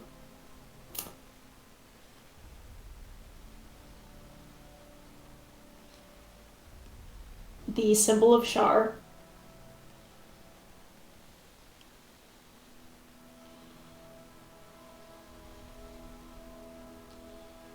Mm-hmm.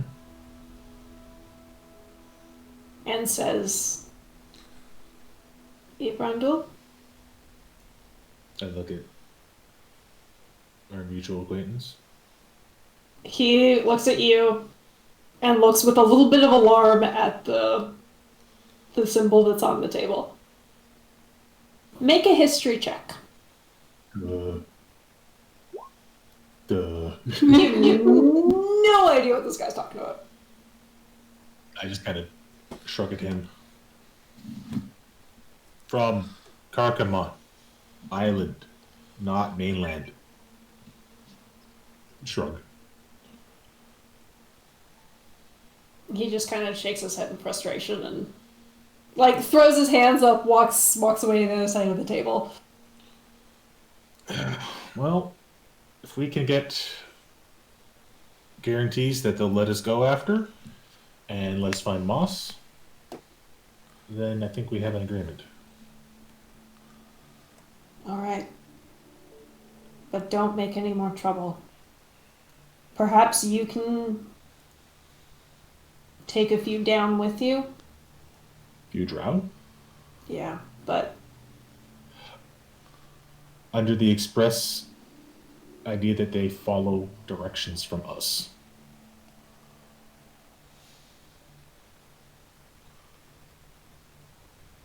If we get into combat. oh, I think they want to let you do all the fighting. Of course they do. All right. Tell them we have an agreement. He says something in Elvish to the drow. The drow smiles and holds out a hand to Malir. Malir shakes it. He does not hold out a hand to you. Yeah, I burned him a little too much. Probably.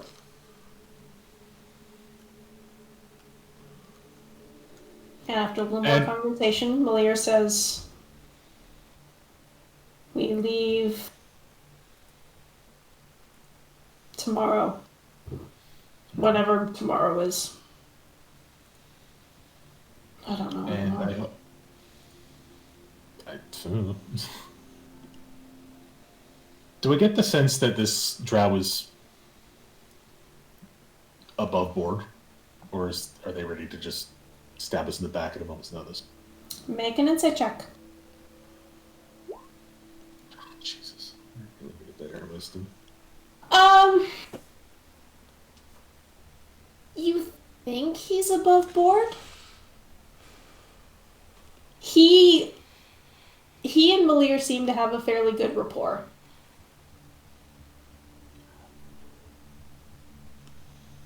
I want you to tell the drow something. I can try. Tell him I've spoken with his goddess personally. You can see her symbol on the sword she gave me. I'm in her favor. honest with us, we'll be true with you. And I'm looking the drow right in the eyes to let him know this is the absolute truth. Make a persuasion check. This is for Malir. He looks dubiously at you. I'm a paladin. I talk to gods all the time. I suppose that's fair.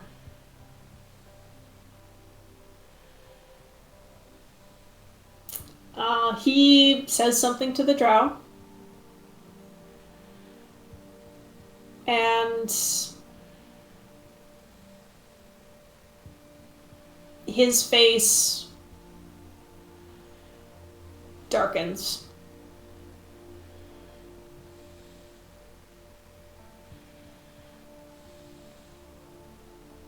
Like in a frustrated way or an angry way? Like in an angry way.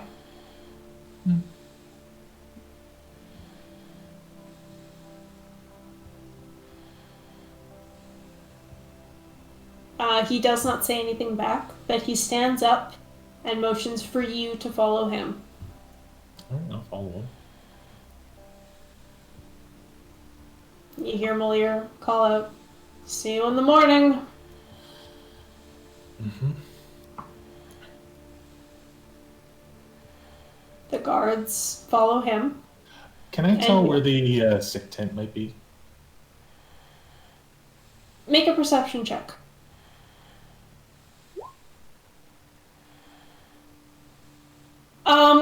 There are only like 3 or 4 larger tents. There's the one that you just came from. Mm-hmm. There's the one that you are going towards. Are you Oh, okay, sorry. Kwasa? It's okay. I again unmute me to cough instead of getting myself. I'm so sorry. It's okay. There is another tent that might be used for something like that. Most of the tents are a little bit smaller and look like they're just sort of... They're there just to sort of shelter whoever's sleeping underneath them. And actually, as you're walking, a little like drip of water hits you on the forehead. You look up and those stalactites that are on the roof of this place are dripping. It is very humid in here. I look at the drow sorcerer, whatever. Point at one of the drow warriors, act wounded, and then like I'm looking for the wounded one, kind of miming that. Make a charisma check.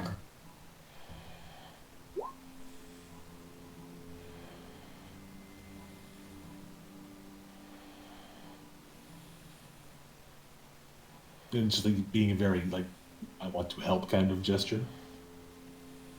He stares at you for a minute. You see him kind of like grit his teeth. And then he changes direction. He walks towards one of the other tents. I'll follow. And he does indeed lead you towards the drow who you felled in battle. She is lying on a bed, bandaged. She still looks very hurt. I'll kind of wait for him to give me permission to approach her. The 2 guards behind you, you hear load their crossbow bolts. And are pointing them sort of in your general direction, but he nods. And I'll just approach, kneel down, kind of touch her forehead. You know, I'm sure it's probably feverish right now and whatnot, right? Yeah. And I'll just full blast her with as much lay on hands as I can muster. Alright. And her wounds start to close.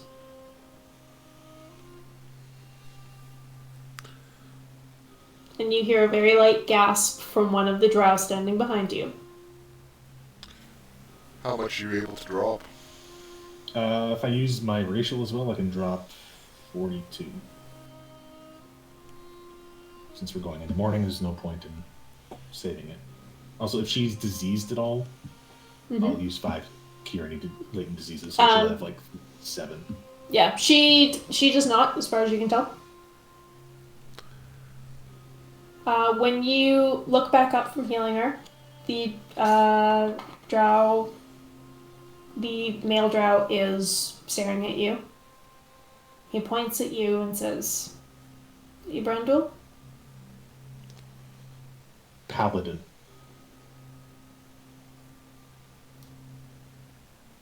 You see him close his eyes and think for a minute.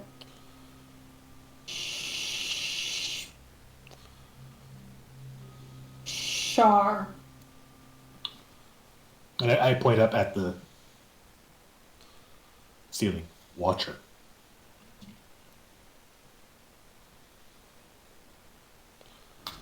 Shar? Shake my head. He almost relaxes a bit at that. It's like, no, I'm not your paladin, thank God.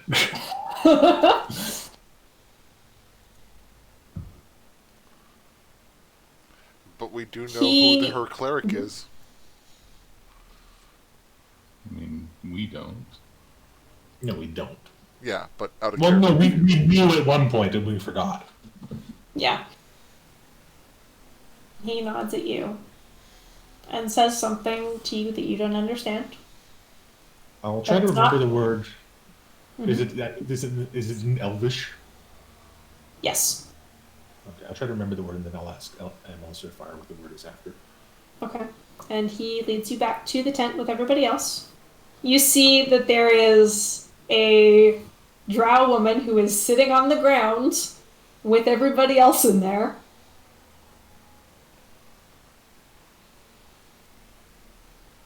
Making friends. She smiles and waves at you. A smile. They, he says something to her in a sort of exasperated tone.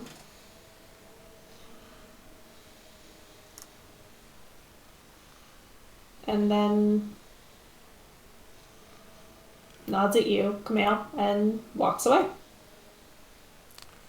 How much further did Pert get with his one word at a time translation with her? Not very far. You can't really, like, it's tough because you can't read the same script. I think you probably got her to know everybody's name. And possibly races? Yeah, if that was something. Okay, that's at least a start. At this point, I would like to make sure that you saw my DM. Oh, yes, I did, but I forgot about it. Okay. You do this. You do not get a response. Which is fairly normal. Yep. Yep.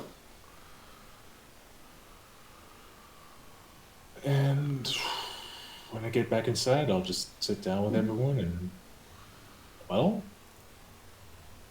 the reason everyone was captured in the first place was to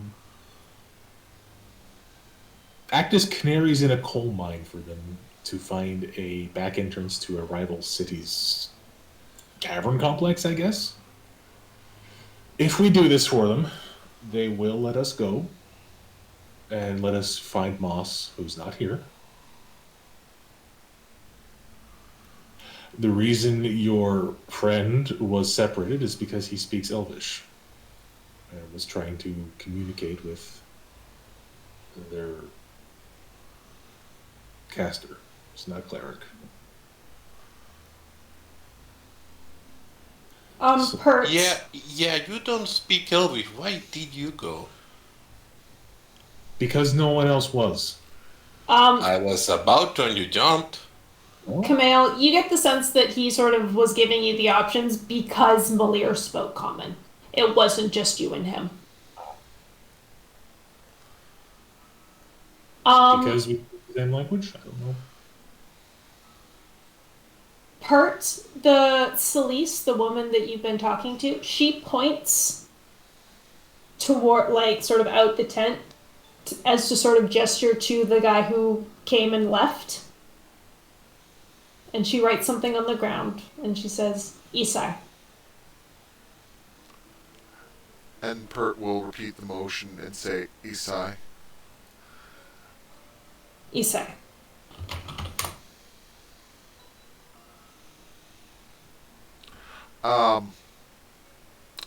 Pert's going to try to communicate to her the question, brother.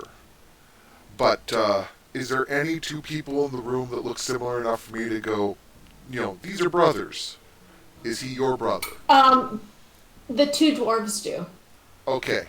So Pert will point to the two dwarves and say and scribble the word brothers, and then he'll point at her and point towards where he left and say that same word again with a question mark to his tone. He's guessing it's that's the relationship, but again, I'm just reaching for straws here. Right. She seems unsure of what you're trying to refer to.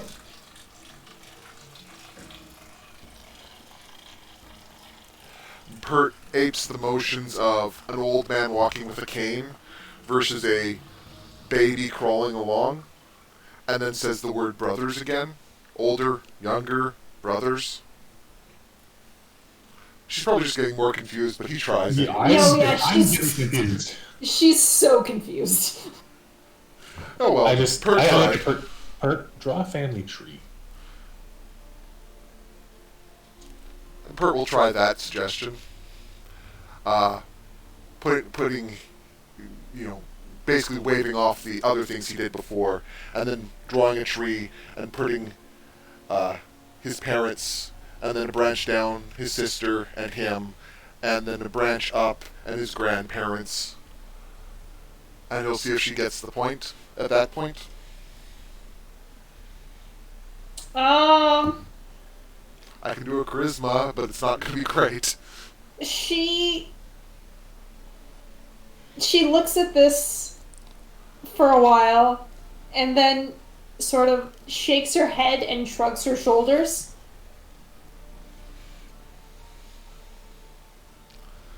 And Pert will smile and pat her hand and say thank you regardless.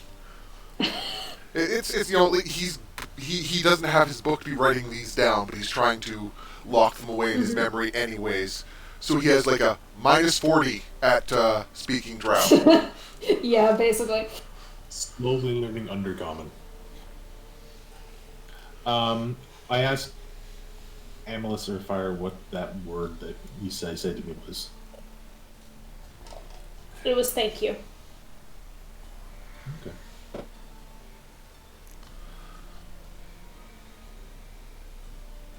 And if anyone has any questions for Camille, they can ask them.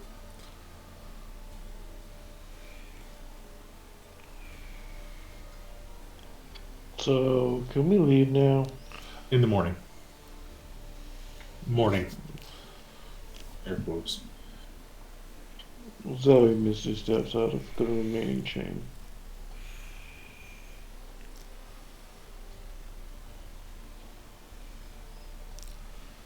Are you still sort of staying in place? They're very Can you jumpy. sing? Sorry, Ty? Oh, Jesus. What? Ty? Can you hear me? Yes. She's as best as she can, being small. She's pacing. Maybe just turning in circles.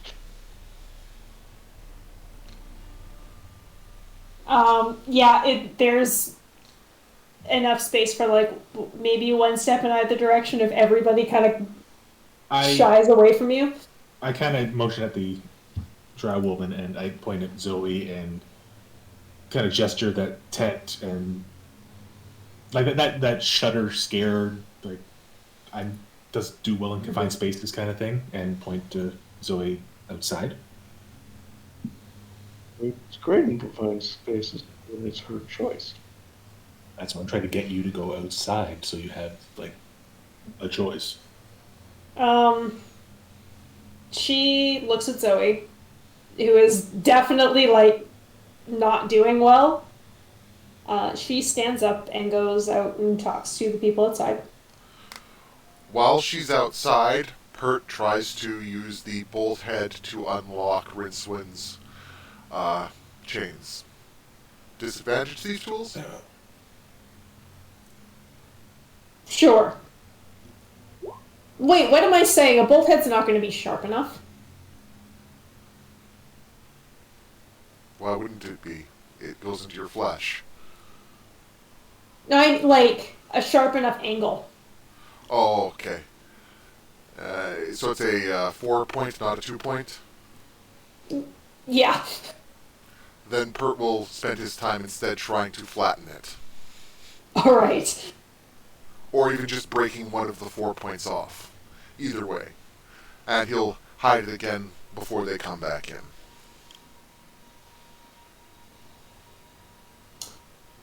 After you hear more talking outside.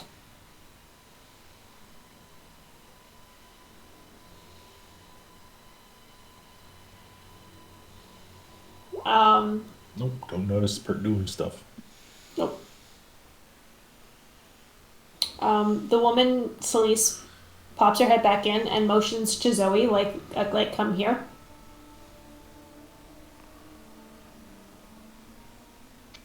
He takes a step forward. She keeps motioning, like, come on. He follows. She takes your hand, if you let her. Who's this that's doing it? Sorry. Celise, the woman who's trying to feed you. She accepts. Okay.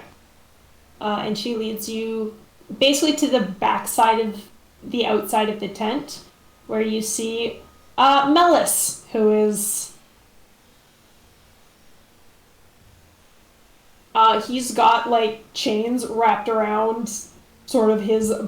Like, there's a collar around his neck, and then one that's around, like, his torso. And he looks up at you.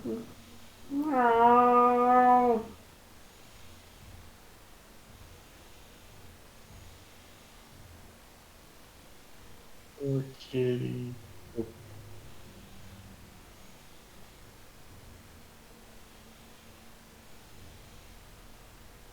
She kind of like smiles at you and motions like, do you want to go be with the kitty? Zoe's not getting locked up again. Like, she's gonna get knocked out again before she gets tied up. She's locked up. She woke up.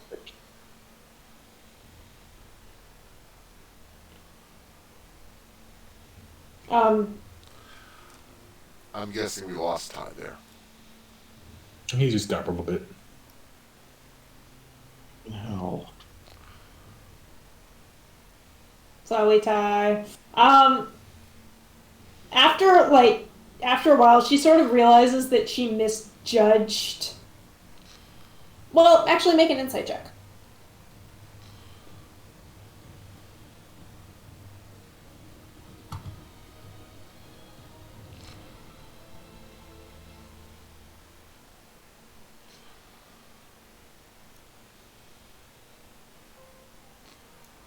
I think Ty might have.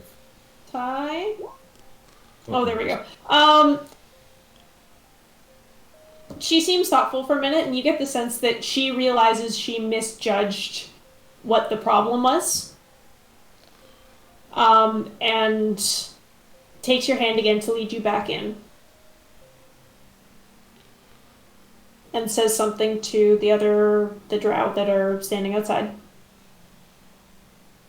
And you see them both sit on the ground outside the tent, both kind of rest their crossbows on their knees at you guys, but she does not try to lock you up again.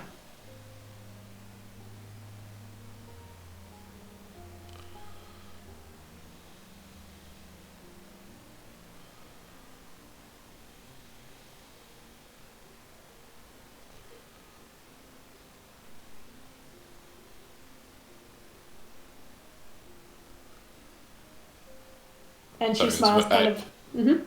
She smiles kind of hesitantly at Zoe. Zoe does not go back in willingly. Okay, so you just kind of like standing at the mouth of the tent. Do you sit there petting the cat, maybe? I did say that, but Okay, I did not. Sorry, I missed that. I have one bar on Rogers, one bar on Bell, and one bar on Bell. Ouch. Well, I think we're almost done for the night. In that case, you sit down, pet the cat. Nellis rests his head on your knee.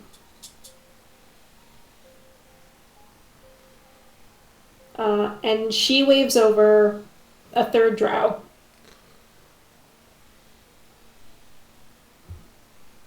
Who kind of sits at the corner between the entrance, or on the side, like halfway between where you are and where the entrance is, so that they can still see you.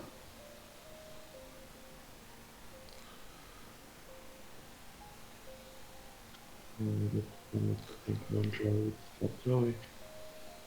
You need to talk a little clearer. I heard words, but I couldn't tell what they were. That's funny. They think one drow would stop Zoe. Mm-hmm.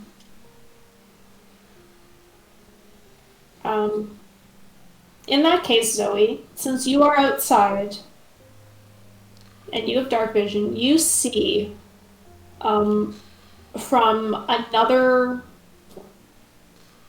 like if I bring you back to the map, the top tunnel, this one up here, you see a group of about 12 drow stride in. With a very tall, very sort of imposing woman. You are here. The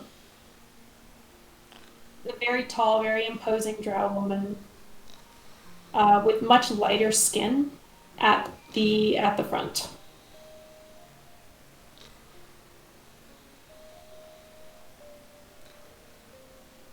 And she says something to them and they all scatter. And she walks into this little tent city. And you lose sight of her.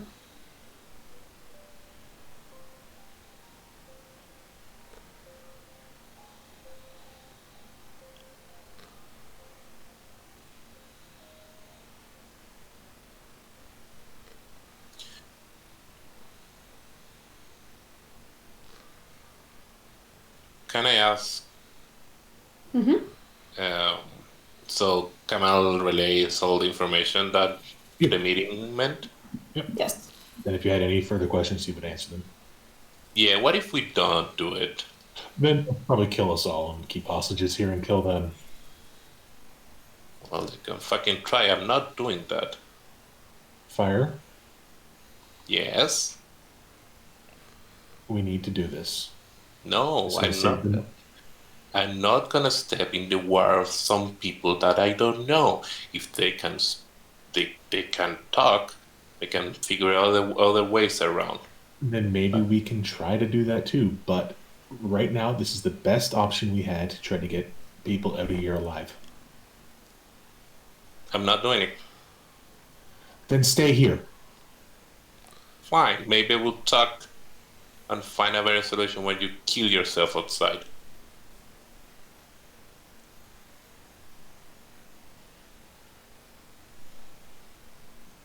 Fire, we can't protect everyone. We can't be responsible for every single conflict on the planet. I know. That's why I don't want to what- step in another fucking war. And if they're gonna fight, they're gonna fight regardless. They'll Yeah, find a without way. me. Yeah, without me. We're not gonna be fighting this war. All we're gonna do is show them, here, go kill yourselves. No, I'm not That's doing on it. them. No. Fine, stay here. I'm not your father.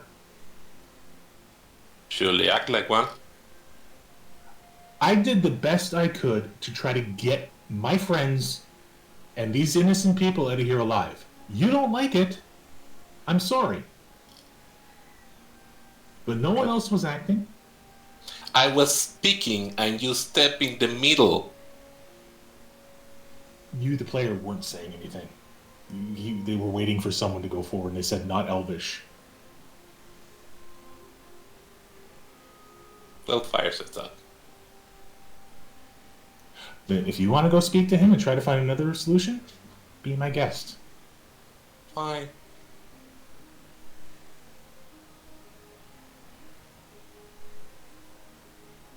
But my duty is to keep my friends and these people alive.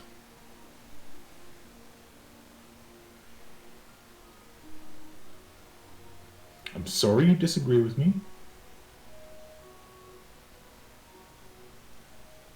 But we're between a rock and a hard place, and we don't have any other choice. The choices are we go willingly,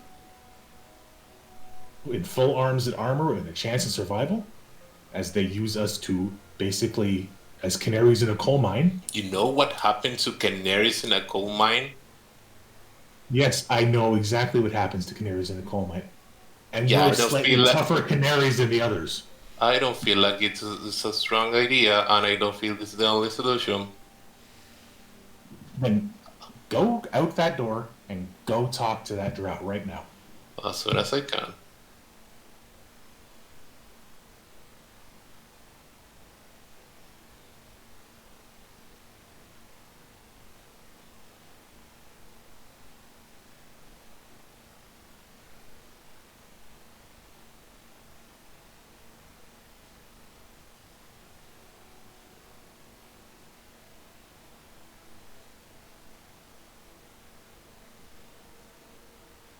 As your conversation quiets down a bit, you hear footsteps outside. You see 4 drow come up, talk to the 2 that were on guard, and the 2 that were standing watch sheath their weapons, walk away, and the 4 that have come to replace them, 2 of them stand sort of at the flap of the tent looking outwards, and 2 are standing looking in at you guys. Crossbows at the ready.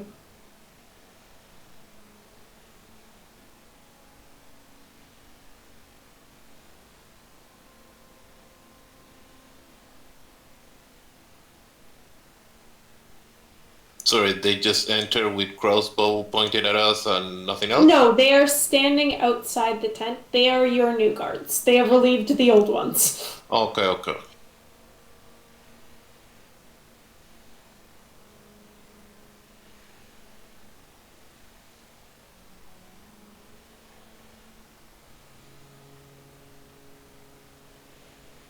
Are you guys gonna do anything before you sleep? It's up to fire. No. Okay. Zoe, do you sleep? So there was one that was watching Zoe, Mm-hmm. then 2 got relieved, and 4 new replaced. The one that is watching you is a different one. Okay, she. She. The one? Yeah. Drow after all. Celise is also still there. She is just sitting beside you. So Zoe pick a cat, Okay. or probably a chance to stop. Zoe tries to mime a book.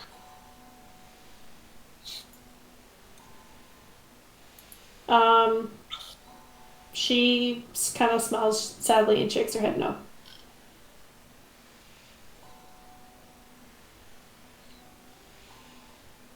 I need to double check something.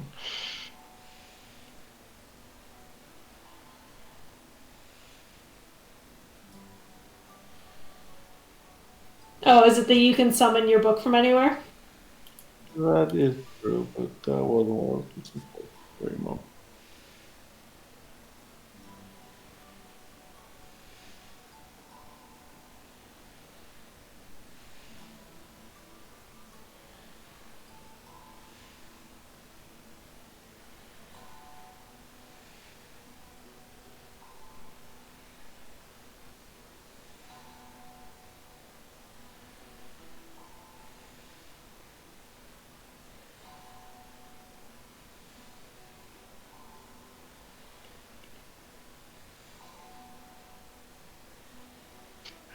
I have to ask.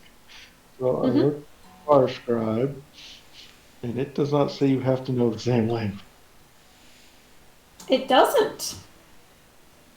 I wonder if we're going to need this from you.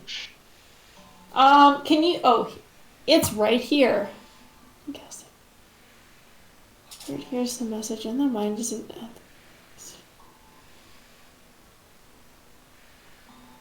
Huh.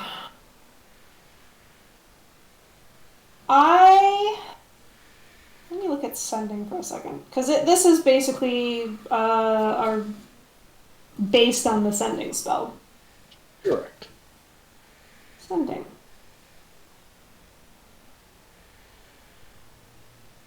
I would say that you do not need to share a language.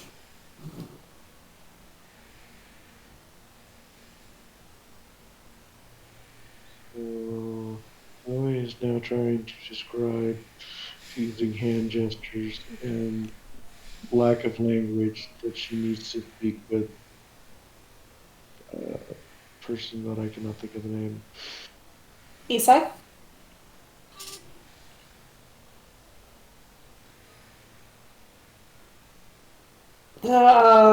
Make a charisma. Well, is this charisma? Persuasion? It's She's a social saying- interaction. But it's Probably- you trying to. I think this might be a wisdom check to try to mime a complicated idea. Maybe it's not a. Maybe she just need to say their name like Gisai. She is saying Isai.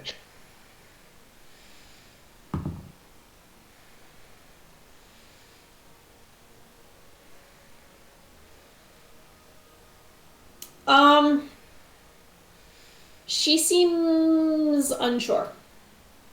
She knows you want something to do with Isai. You think that you got that part across, but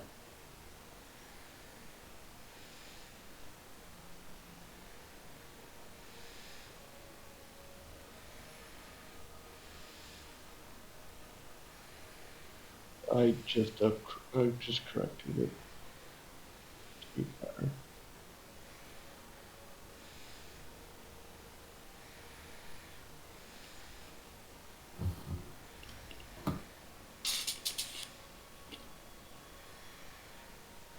she points at you and sort of mimes sleep. Really takes another position. I didn't understand that. Yeah. Zoe took up a meditative position. All right. She is summoning her book back. It will take an hour. Okay. So, is everybody else resting? As best I can. If Pert can get the bolt head to break or flatten, he'll try freeing Rizwin, and then he's sleeping. I guess I should point out to Pert at this time that Rizwin looks like she has 1 hit point. Because she does. It's more about her being free than her being ready to fight someone. So I'm sorry. Is Rizwin visibly very wounded? If it's like that, I will cast a minor healing spell. I don't know if it's worth. Yes, she, like Pert, got knocked unconscious through sheer damage. All right. No, they. she got reduced to 1 hit point and then also failed the saving throw against. Oh my wow! bad. Really? um. And she's the- just staring off into the distance. She has not spoken a word since Camille left the tent. Yeah, Yeah. that's why Pert wants her unchained, because he's worried about her mental state. The drow are watching you very closely, Fire, but they do not try to stop you. I heal him too. Or heal her too. Okay. I mean, we're gonna rest supposedly right now, but Yes. on Sheer RP, principle. she got heals. Mm-hmm.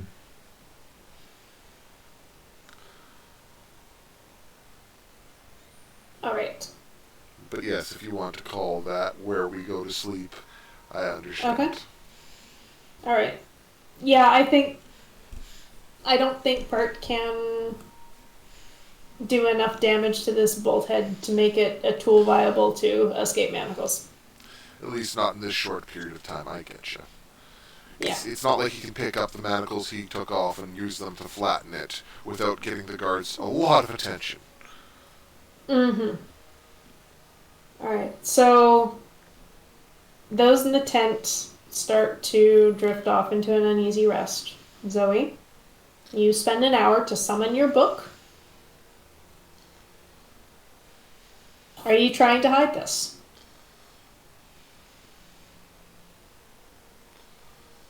I don't think you can hide summoning a book.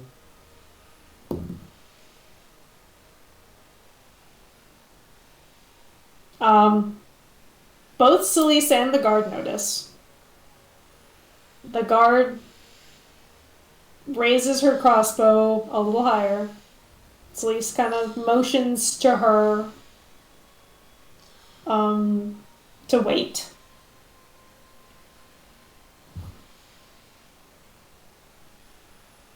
And Zoe, she gives you a warning look.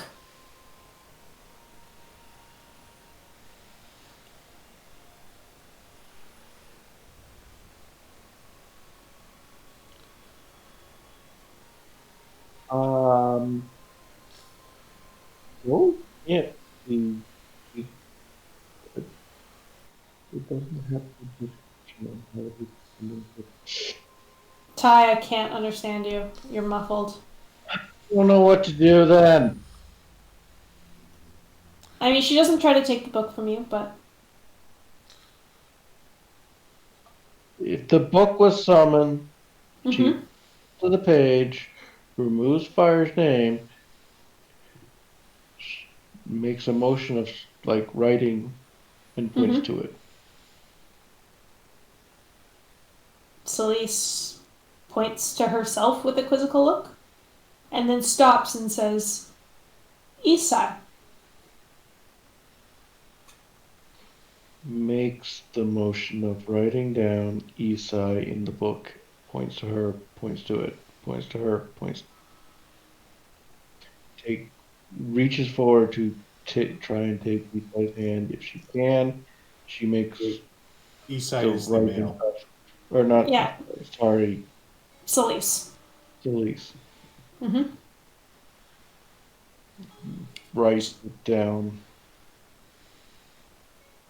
Okay, you're trying to get her to write down her name or Isai's name? Yeah. Her name, so I can, Okay. so we can easily explain to Sure. this through writing. All right.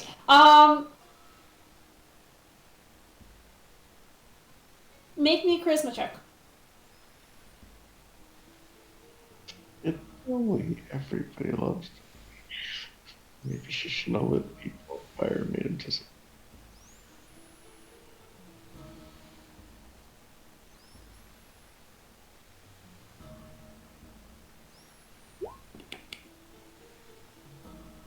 All right. You take her hand and sort of mime writing in the book. And she looks at you with trepidation.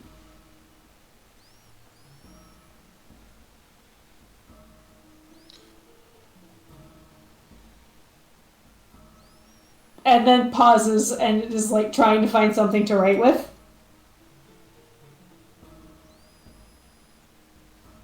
You take this how you want. I've always kind of figured the book came with a pen because Okay. it I think book that work. that's total. Yeah, that's totally fair. She takes the pen that comes with the book and writes her name in the book. He takes the pen back and writes out, "Hello, my name is Zoe." Her eyes go wide. And she smiles. And that's where we're going to end tonight. I'm now 7 for 7 getting people to write their name in the book. You're pretty charismatic. Good breakthrough, Ty. That's clutch. I just want to touch base with people. Yeah, how's everybody doing?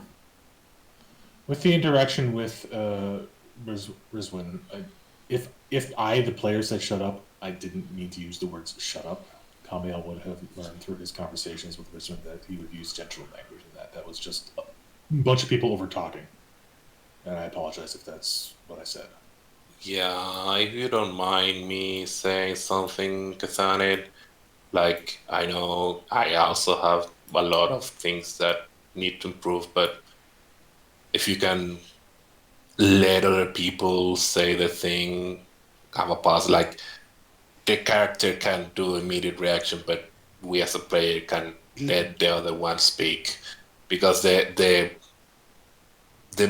I don't know how to say it in English, but the little thing you do with repeating the name, so the people shut up. It's really, really annoying, and everything that might be talking goes one high level immediately. Okay. I was under the impression that they wanted someone else who didn't speak Elvish. That's why I volunteered. No, I know. That part, it's Fire having problems, not me. Okay. I just want to touch base on that. But besides that, yeah, you know, It's hard because we're all on voice, so we can't tell when someone's ready to speak. Do you know what I mean? Like I can't. Like if I was sitting across from you at a table, I could tell that your body language says I'm ready to say something or I want to say something.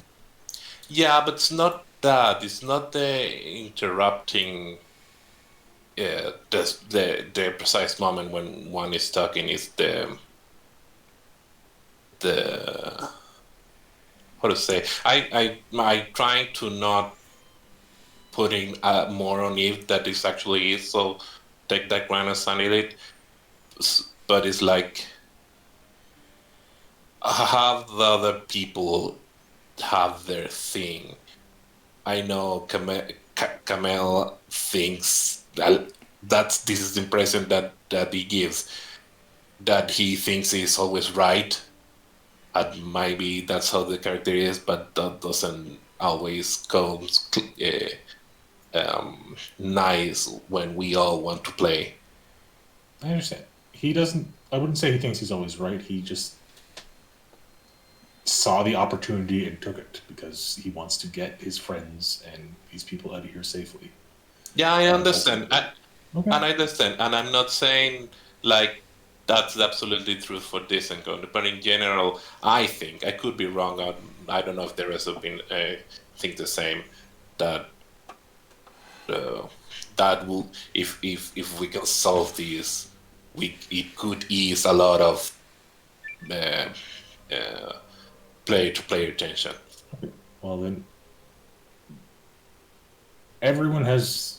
I don't get upset if people have feedback ever. So, by all means, give me feedback. If there's a playstyle conflict, I would like to resolve it. Yeah, this is when I don't have an ego about it. I'm not going to get upset. yeah, this is when the intention of everyone having a better time, you included. So, what can I do as a player to reduce that?